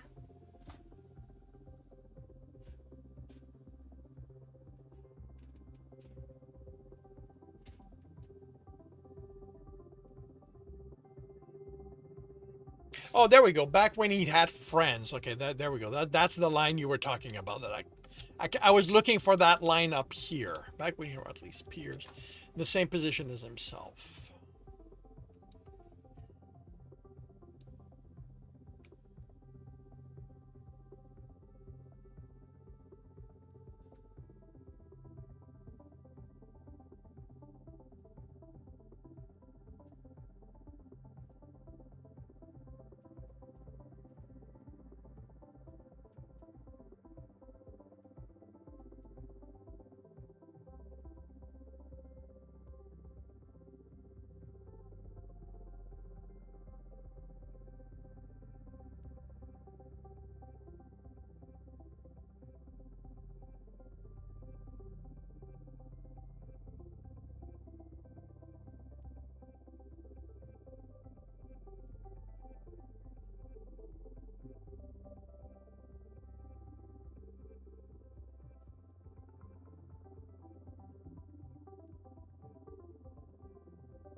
Yeah, within this, I don't know. I cannot think of anything, yeah, like specifically within what's written there that I could offer to help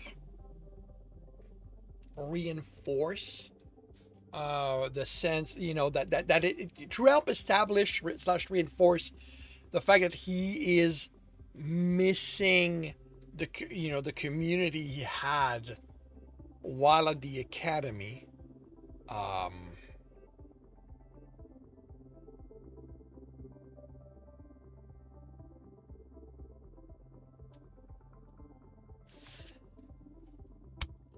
yeah, everything I can think of.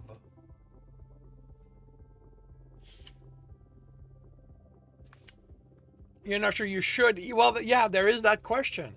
There is that question of, does he realize he's missing that, which is definitely a question because yeah, if he yeah no yeah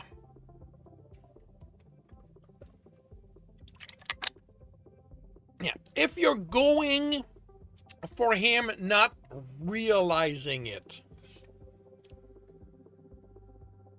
it is, man, uh yeah, that's because yeah, that's what I'm realizing. I'm looking at it with him being aware of that on a certain level, and yeah, if he's really not realizing that he misses that he is actively starving himself socially.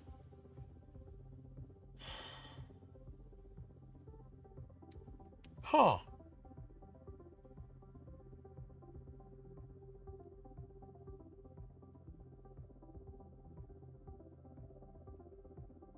Because then, with doing that, all you are left off with as is demonstrating that he doesn't think that it's that important.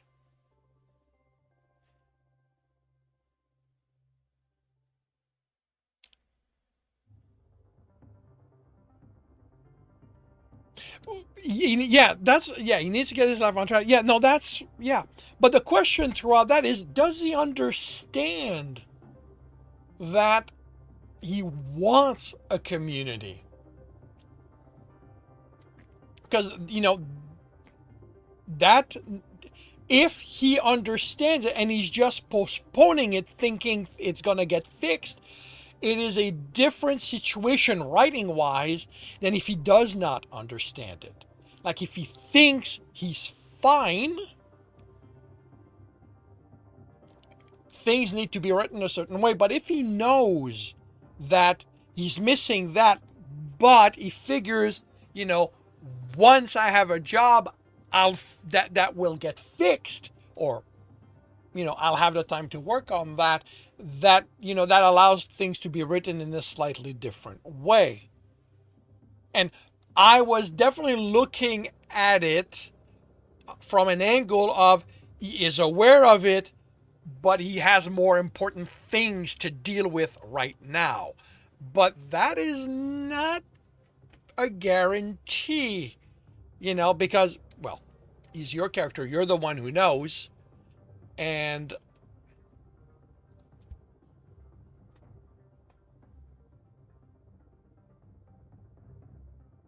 nothing of what I remember, nothing of the senses I remember from reading it, does it lend itself to him being aware of it.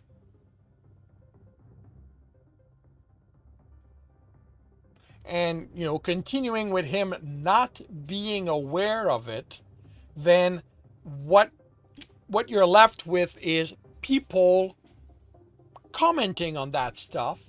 The herbalist saying he shouldn't drink alone, that it's not good for him, and Trokim dismissing it, not necessarily to the person, but at least in his mind. Or, with the example I gave, receiving a letter from somebody he was at the academy with, asking to hang out, and him dismissing it because, someone of his low status, like, yeah, well, is aware that it's a thing rather than a side effect of falling off the defined school apprentice journey. Okay.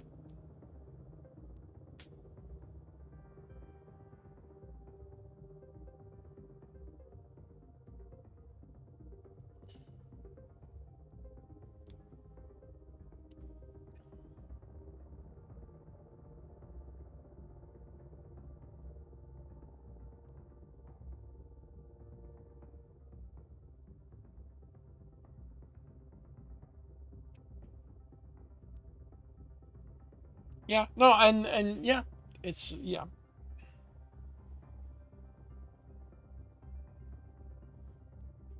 He would have had that sense of community when he was with his family.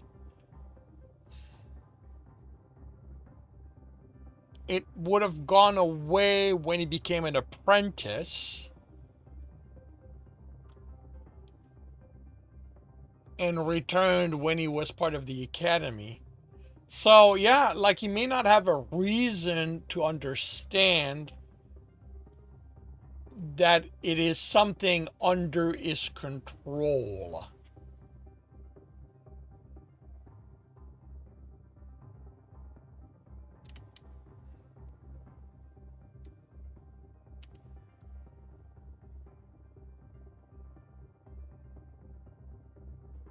Humans didn't need the same degree of social connection.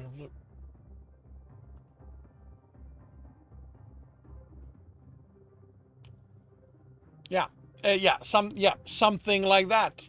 Good of him to be concerned, even if humans didn't need the same degree of social connection. Elves did. He hadn't had friends since the class split up at the end of his education, and he was fine. Yeah.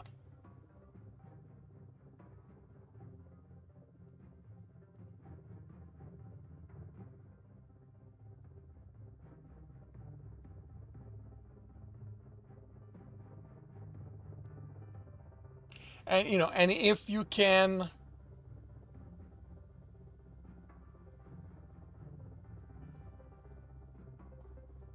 yeah, exactly. And if you can find a way to intersperse a few more of those kind of moments, you may be able to indicate to the reader that there is something there. You know,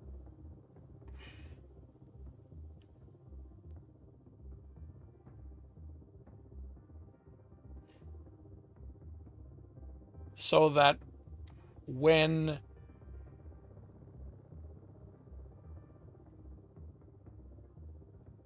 he's accepted, when he joins the Sanguine Horse, or when the possibility is there, then then his reaction becomes a payoff to those moments.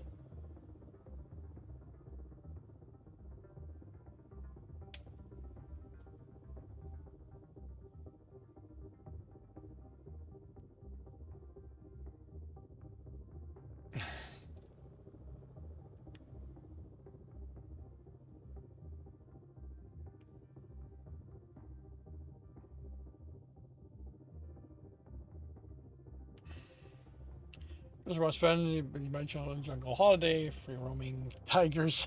You never get it. You'll be fine. Yeah, there. But there's a question of subtlety at that point. Again, you don't want to be so blunt with it that the reader questions why Trokem is not doing something about it. They, as with everything, there's a line to walk, and um,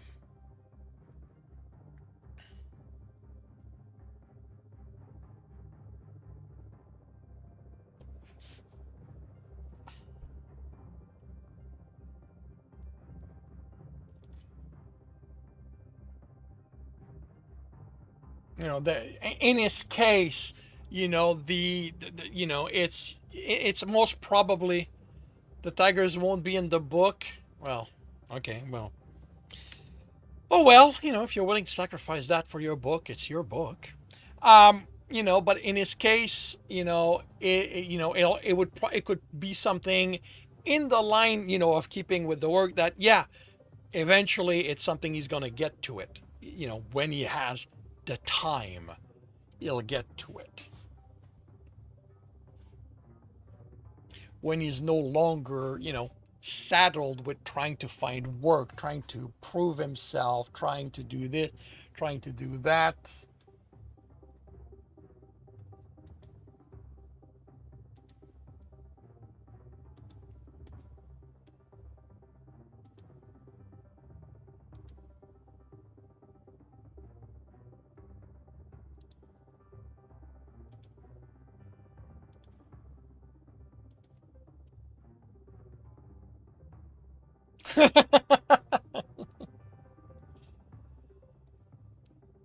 Yeah, well, that's how important the line is. I've put it in most of in 5 titles.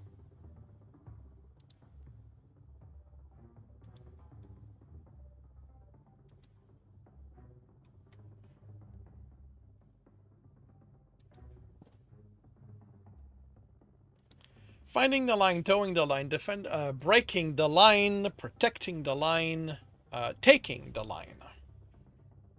Are the 5 titles. Although I said them in the wrong order.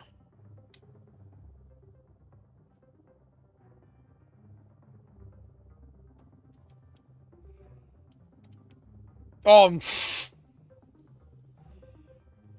that is not something you have to apologize for. Trust me.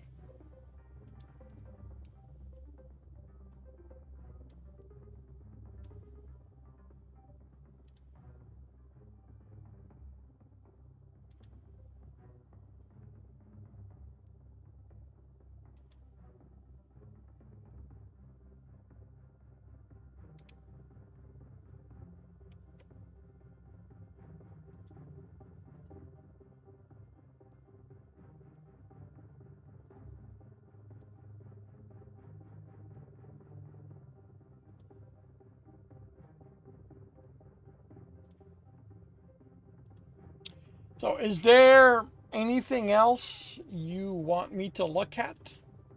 We've got about 40 minutes left.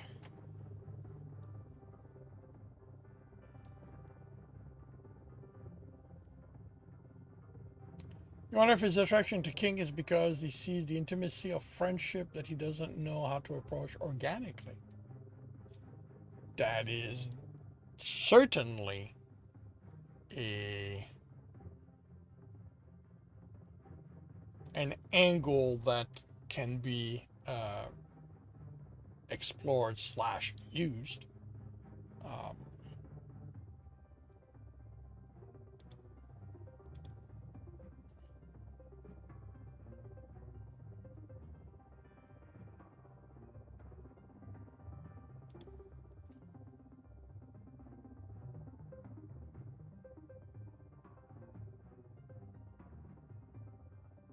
so what develops a strong negative. Okay.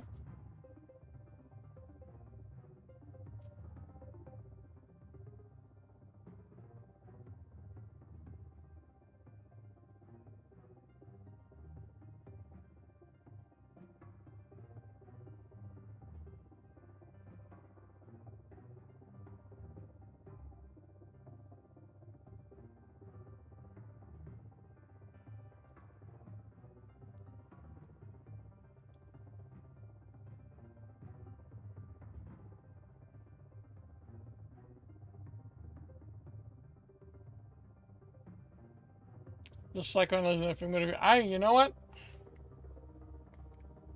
Nothing wrong with that.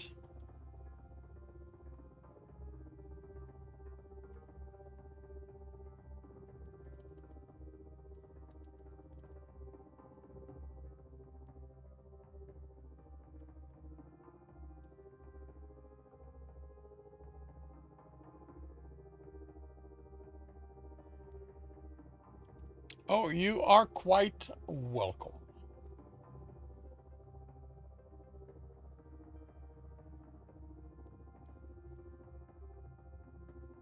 Oh, yeah. Yeah, this is, this is better in the sense of we get introduced to what he wants, early. So that, you know, the understanding that the job, the need to work is what drives him, is the important thing, is, we get that first so that the interest in the show and Crescende becomes, secondary to that. So yeah, no, yeah, on that level, it is definitely better. Um, I mean, it was already quite good, so yeah. Alrighty, we will have an advertising, Stream Raider Battle, and I'll be right back.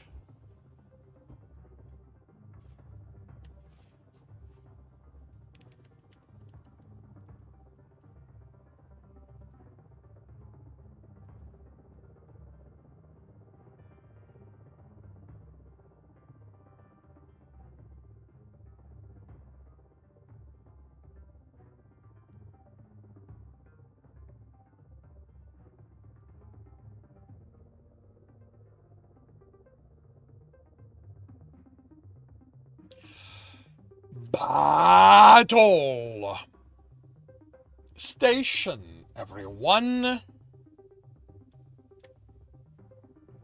Battle Station. We have 52 allies. We're going up against 28 enemies. Sigma's in first place. Astervella is in second. Severed Marlin was in third. Bonska takes over that. And we're done. That is quick. Sigma's in first place with 36 assists. Holy cow, that's a lot of assists in that short of amount of time. Astervella is in second place, 1 kill, 9 assists. And Nursing Geek is in third, 1 kill, 2 assists. We've got gold. Do we have a Dr. Derp? No, of course we don't have the doctor. The nurse is here. And then we've got monks that aren't claimed by anyone. So, Larodabble gets monked and Shoehorn gets gold. And welcome to the stream, Nursing Geek. How are you doing today? And for the last battle of the day, we will have an insane battle.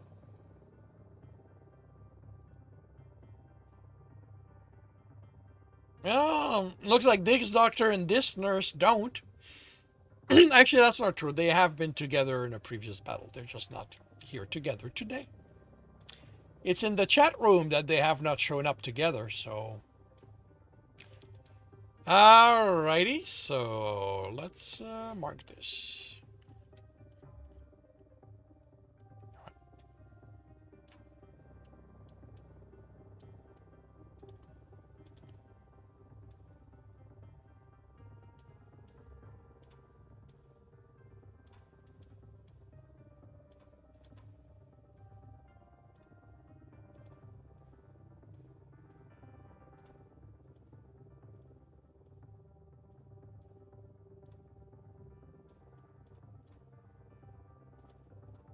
Alrighty, half an hour to see how this turns out.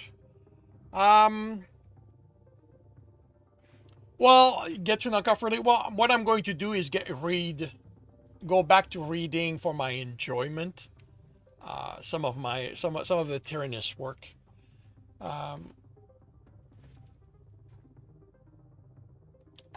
You're good. I am glad to hear that.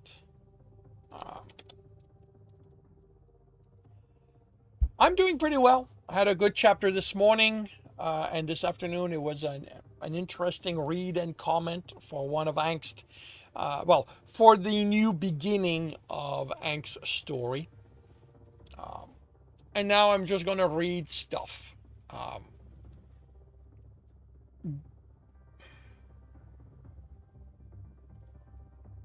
this is Tyrannus is a world.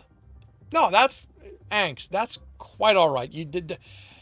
You provide what you provide. Hell, I usually go 2,500 words. You know, you had 6,000. So it's not like you didn't provide enough. It's just that, you know, the writing is sufficiently clean that, you know, we got through it,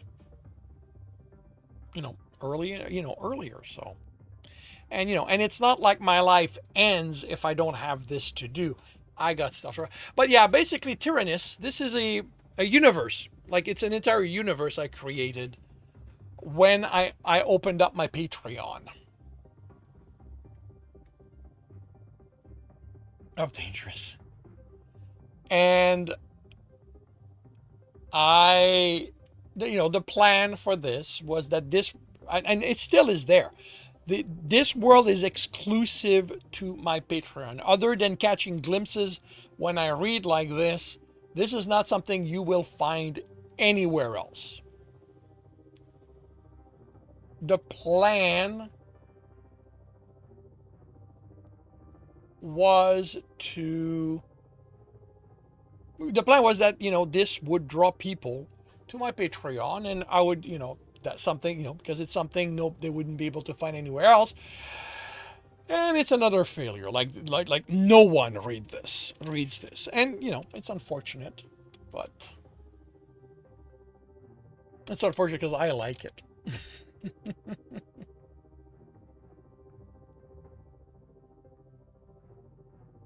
And there's a lot. Like, this was built in such a way that I could tell any kind of stories I wanted in this world. It is a world of humans and furries. It is a world of superpowers and super science. Um, so, if, like literally any kind of story I wanted to tell, I would be able to tell in there. So.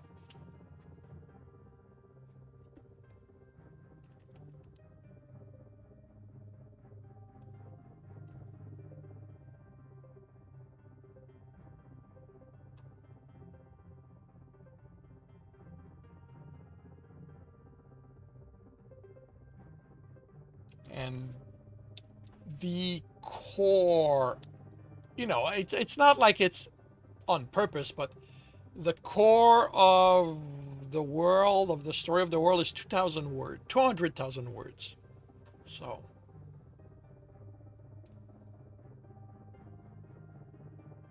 it's unfinished. Like that's basically what happened, is that I reached a point where, the lack of interest just made it impossible for me to continue. Because why? Because this is something that walked the line.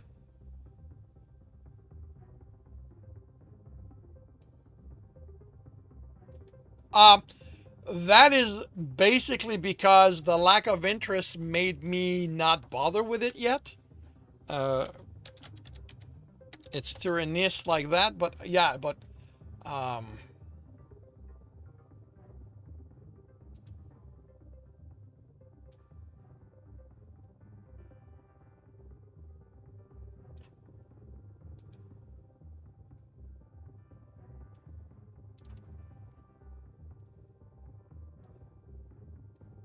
if you are interested, I will definitely rebuild it.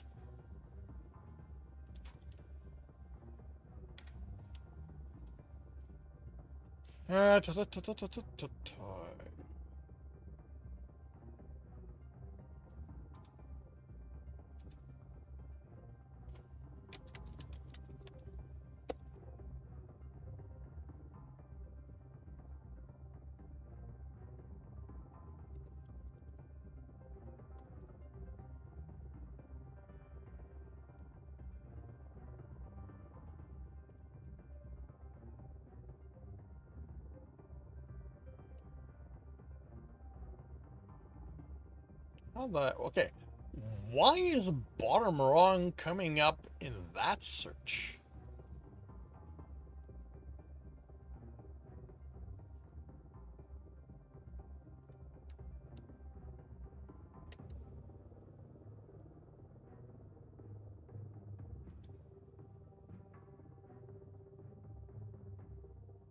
Okay, if you do a search within the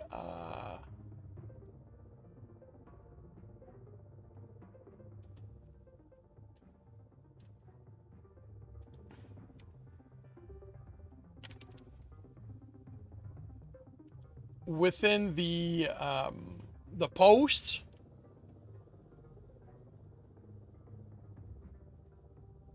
and you're gonna have to really search, and some of the stuff will come up.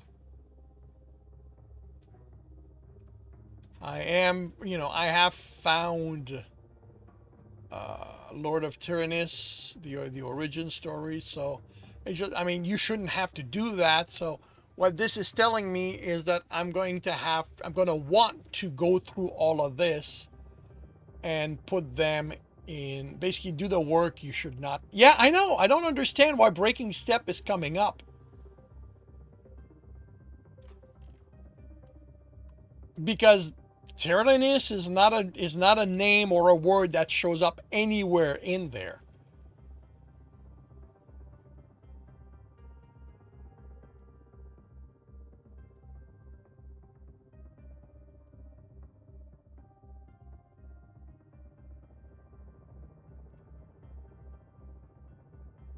And I was looking even um, in the tags, because sometimes I will leave tags in on automatic without realizing, because I automate everything, and if there's an error, but no, not even tags are not even in there. So yeah, like I literally have no idea what that's doing there. Well, yes, because that is a specific story, but it's not going to give you all the Tyrannus stories. That's why I was just um, searching for Tyrannus, because there's going home. That's part of that.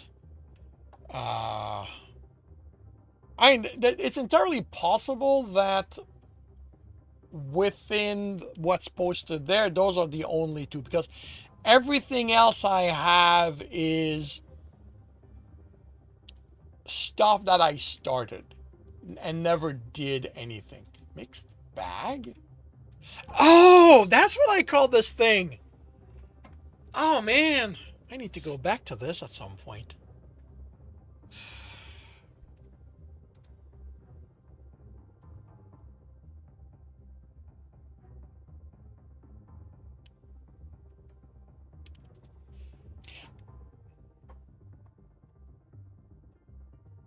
But like I said, because this is about every kind of thing that that I could do, I had this idea of a couple of a supervillain couple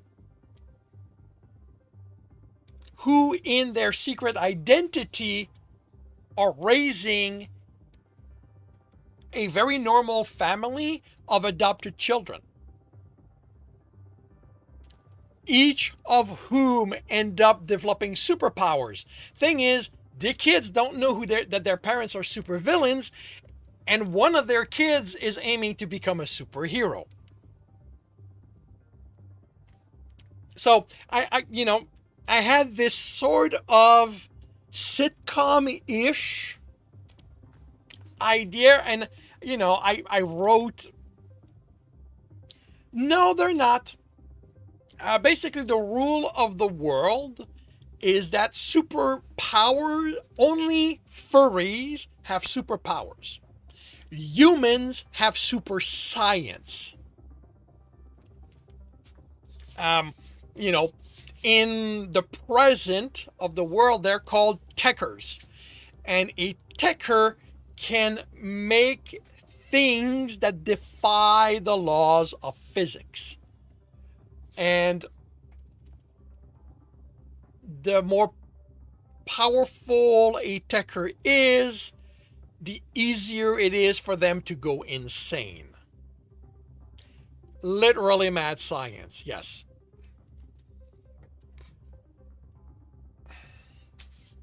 Basically, the two most popular techers in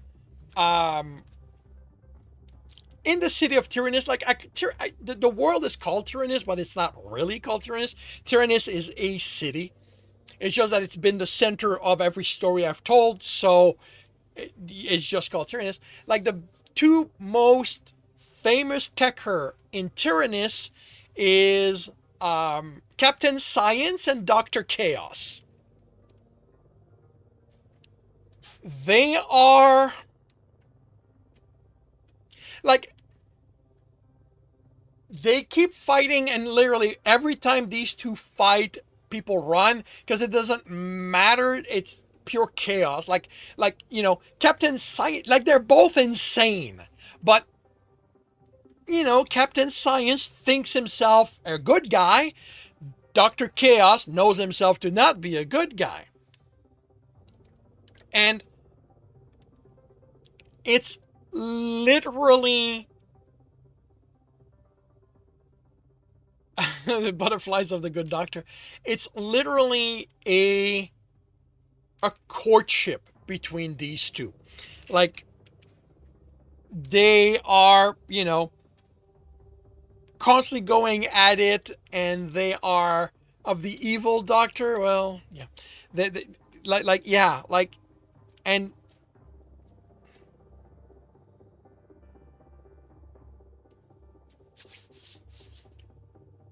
like I have one of their battles written in Amped.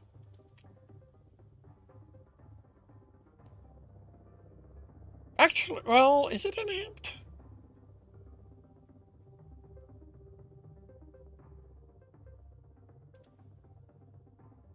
I don't.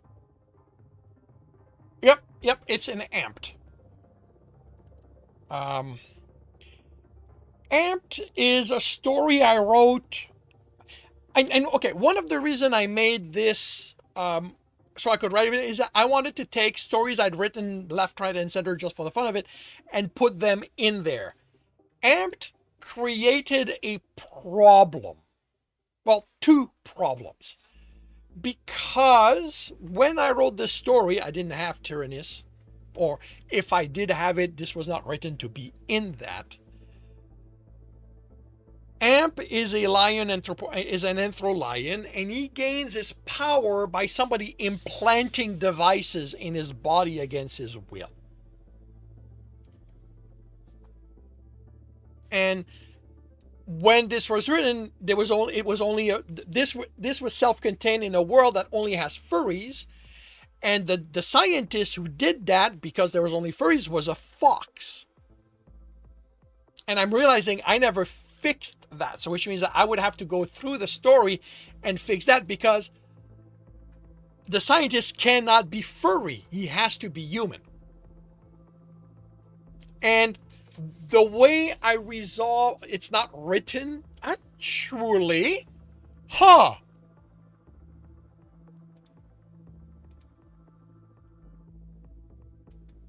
Actually, it is written in the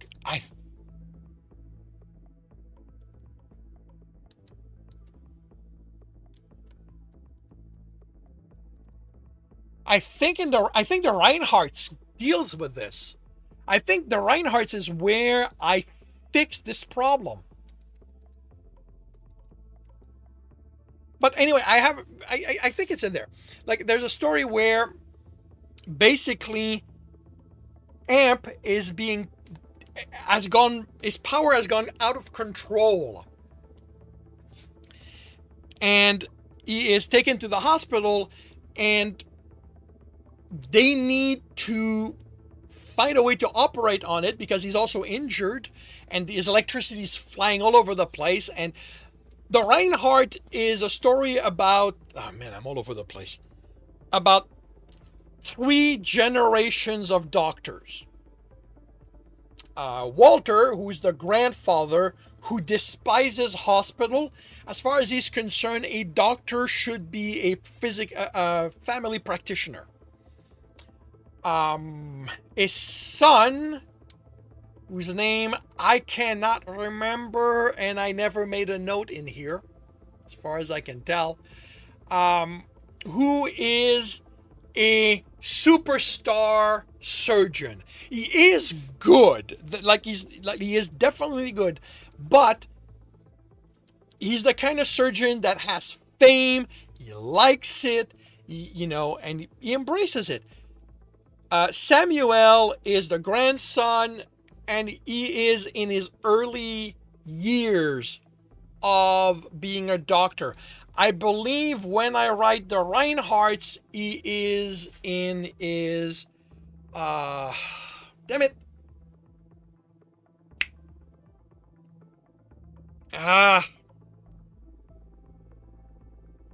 The first, before doctors can become actual doctors, there's a time frame where they have to work in a hospital internship. He is in his internship. I don't remember where in the internship I've placed him, but the thing with Samuel, residency. Thank you very much, Siobhan. The thing with Samuel is that he used to be a superhero. When he was 14, his powers kicked. Is it 14? He's one of those where the powers kicked in very early, and he had ice power, and he literally, as soon as he had his power, he went out and he started fighting crime, and one of the problem Grandpa has with his son is that his son was so busy working and being this superstar surgeon that he never really took the time to explain to Samuel that this was not appropriate. He was putting himself in danger, and his mother just did not have the temperament to do that. That is one of the big problem. One of the reason, and so for maybe I think for about 4 years, Samuel was a superhero.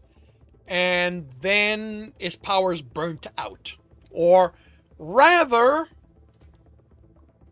a supervillain burnt him to the point where his powers saved his life, but no longer work. So when this starts, when the Reinhardts start, he is a normal person. He doesn't have powers. And one of the story that I've written in part is the guy who burnt him is in the hospital. He is in the hospital, and he's there burnt to the 3rd degree. And dealing with what that meant, what the guy had done to him, was going to be Samuel's arc for the story I was telling there. As with every story I tell, I start, there was a very, very, very large storyline.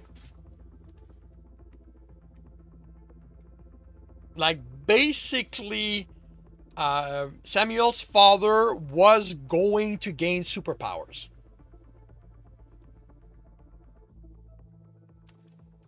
The thing is, this was not going to be a superhero story. This was going to be a family drama. Nothing else. And this is what I mean by being able to tell whatever I want in this world, is that it's not because the characters have powers that's the story I'm telling.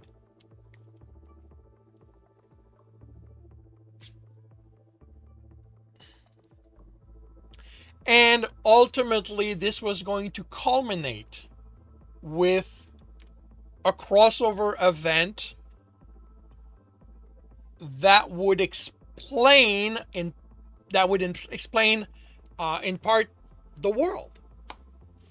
What is this world? How did it came to be? Why does it exist? And but I didn't have the interest. Like it's not like there is that, as with because I wrote this for other people. And this is where I say knowing why you write is really important. Because while I wrote stories that mattered to me, I wrote them for other people. And I did it completely wrong.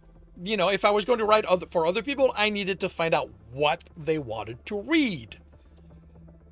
And, when it became clear that no one gave a damn about these stories, telling this, million word epic story sort of became not exactly interesting. So it became harder and harder to work in that. And at that point, publishing was something I was looking into. So that became more, something I felt like I wanted to spend time on that instead. So yeah, and because I'm stubborn, because I am set in my ways, and because I will not break my bleeping word, I can't take this story elsewhere. I cannot do anything with this story. I cannot take it off Patreon. And yes, I'm very well aware that I can. That the only thing stopping me is me. But that's the way I am. Like, I have found one loophole in my promise that will let me do something that will possibly broaden the reach of this world, is that the promise is that no one will ever be able to read the story away from Patreon.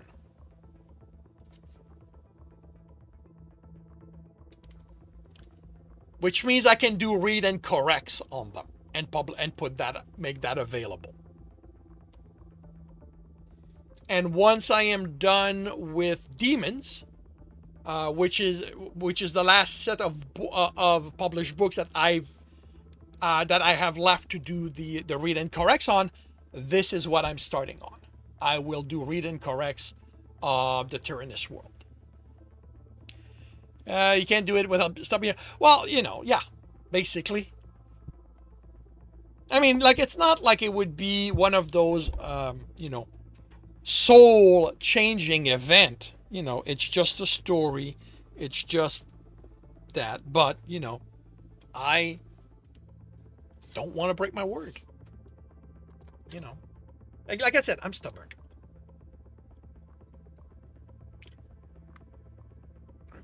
All right, I will be right back.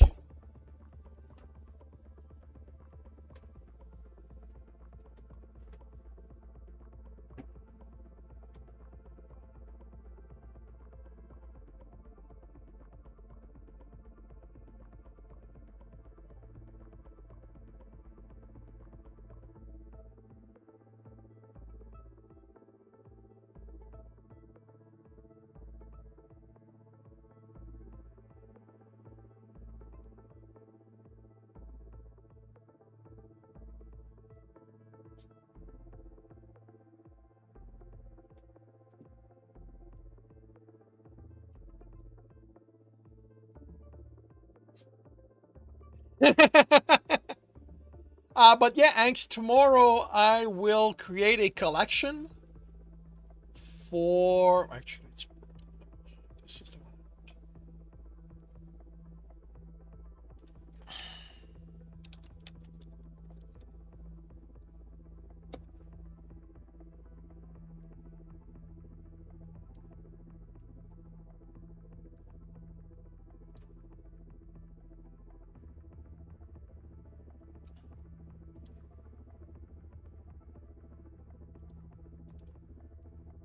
for Tyrannus, and I will track down the stories and put them in there.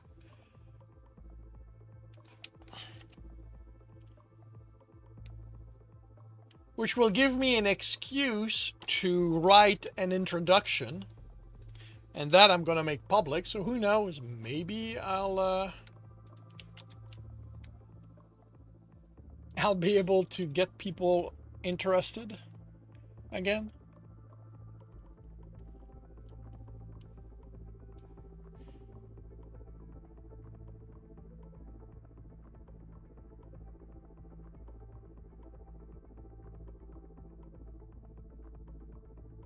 Okay, I am going home is showing up even with a search for Lord of Tyrannus. I'm still getting stuff like bottom rung or breaking step. Like, I don't know what those guys are doing there. But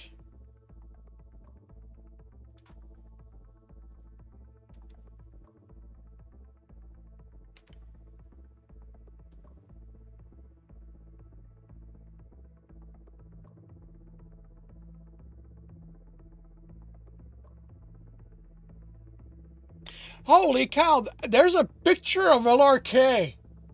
Ha! Huh.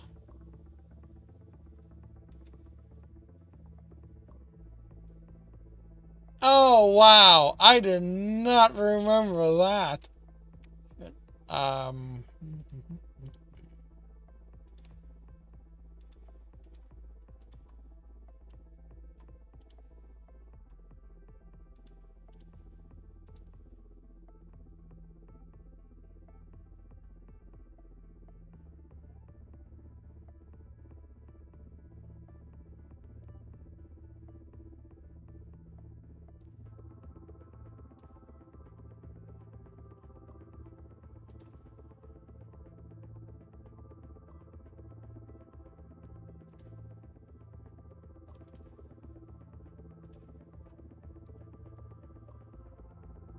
Oh, did I? Please tell me I marked who did this.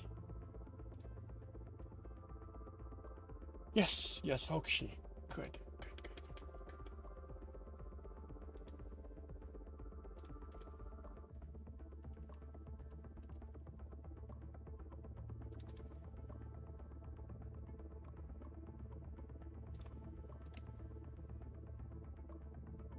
So yeah, this is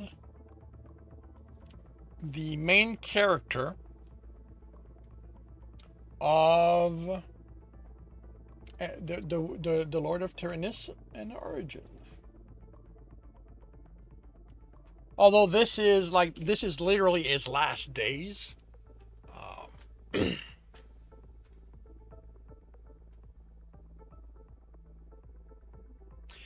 He is a crotchety old, well, he's a crotchety man by then. Like, he doesn't want, like he has isolated himself from the world, and he doesn't like it when people show up on his doorstep asking for help.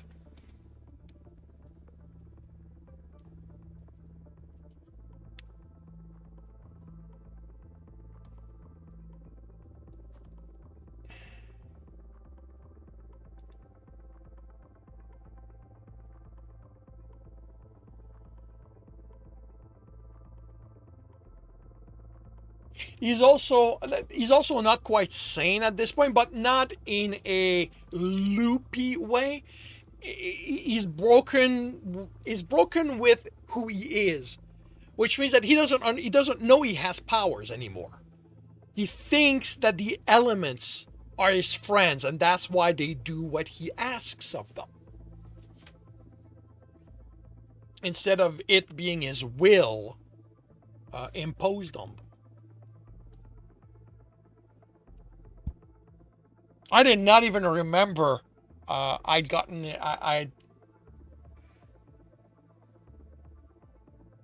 a commission for that. I'm pretty sure I paid for this.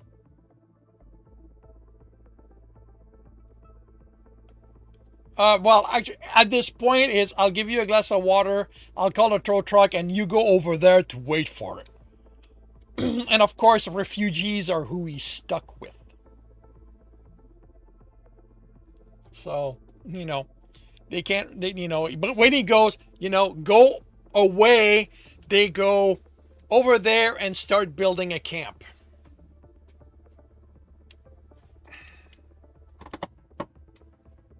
And he grumbles and he curses and he, doesn't do anything else the entire time they're there.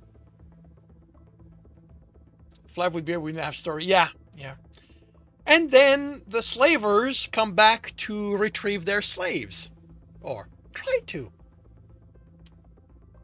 And while he doesn't want there, slavery is not something he abides.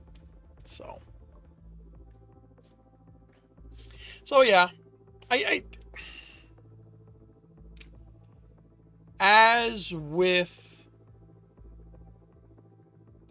everything I write, I very much like this story. As with a few things I've written, this is a story that hits me here every time I read it.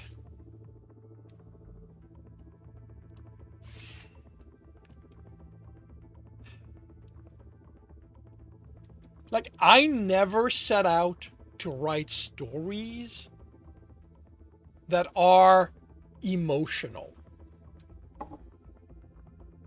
Yeah, you might find out they're not yours. Yeah. Like, I never set out to write stories that are emotional. I never set out to write stories that will hit me, in the feels. And every so often,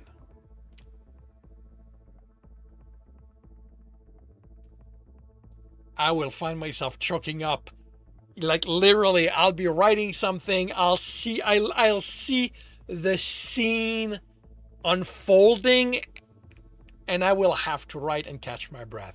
I will have to, distance myself so I can keep writing the scene, and have to do that here and there every so often. And if you were there yesterday morning, which you probably weren't because your schedule, but there was a passage of Trustless Shadows that was hard for me to read because of that. I kept choking up because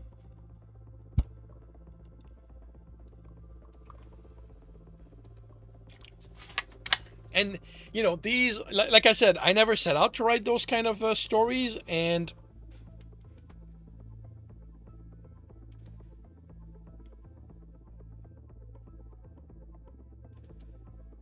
yeah, I missed that. I write too well. Well, things happen. Again, I mean, I'm not going to say I write too well. It's just that every so often, things line themselves up a proper way, and then I have to deal with it. But yeah, LRK's story is one of those, and I don't know that I could sit down and finish it right now. Like, Tyrannus is so old that I would probably have to rewrite it from top to bottom if I were to seriously decide to continue it. Simply because I'm no longer that writer. And one day, if finances are not a problem, like if I no longer have to write all the time, I might actually do that. Like, again, this is a story I want to continue. This is a story I want to get back to. It's just that right now I cannot afford to do it, because if I work on that, I am not working on something that can bring in money. So, alrighty, we are gonna have an advertising Stream Raider battle, and I will be right back to close off the day.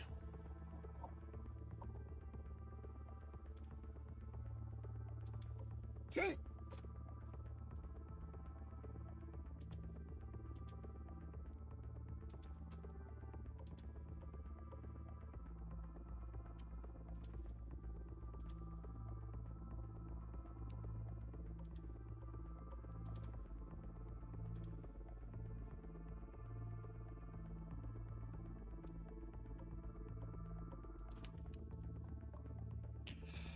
Battle station, everyone. Battle station. We have 32 allies. We're going up against 25 enemies. Sigma's in first place. Nursing Geek is in second. Marlin is in third. Nursing Geek is in second again. Arcten Telemetros is in third. And we've got a few targets left. Sigma's in first. Neon Hollow jumps to second place. Nursing Geek takes that back. And holy cow. That guy's decimated our numbers pretty fast.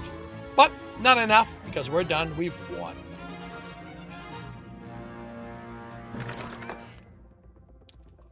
Neon Hollow is in first place. 2 kill, 5 assist. Nursing Geek is in second place, 5 kill, 2 assist. And Sigma OS is in third, 7 assist. We've got gold. Do we have a Dr. Derp? We do not. We've got Saints that no one is currently claiming.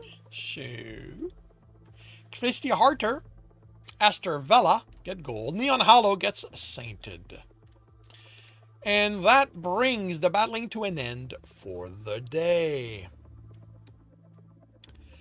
Tomorrow morning, 7:30 a.m. Eastern Time. Placement will start for an insane battle. We will have token, boss, and whatever the next map brings. So I hope to see you then. Christy, are you still there?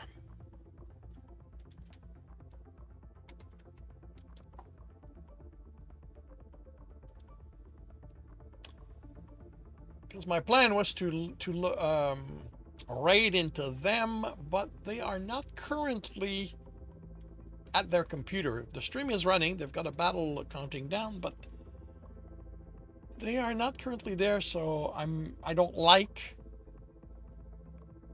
raiding into empty lobbies. So hopefully if they're here or if they have a headset on, they can let me know if they're about to get back to their stream.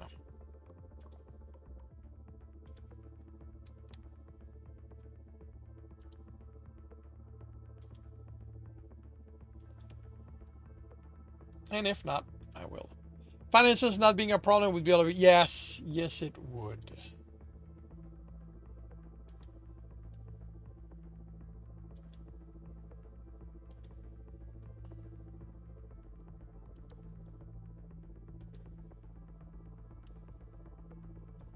All right. Well, with them not being there, and I will look for someone else to raid.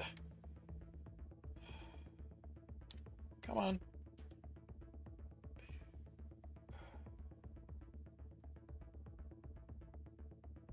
Oh, you know what? I haven't raided. Oh, they're playing a game.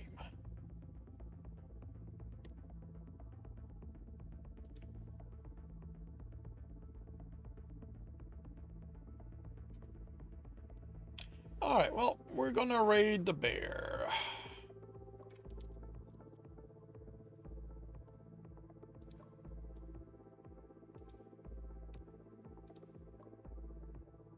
Alrighty.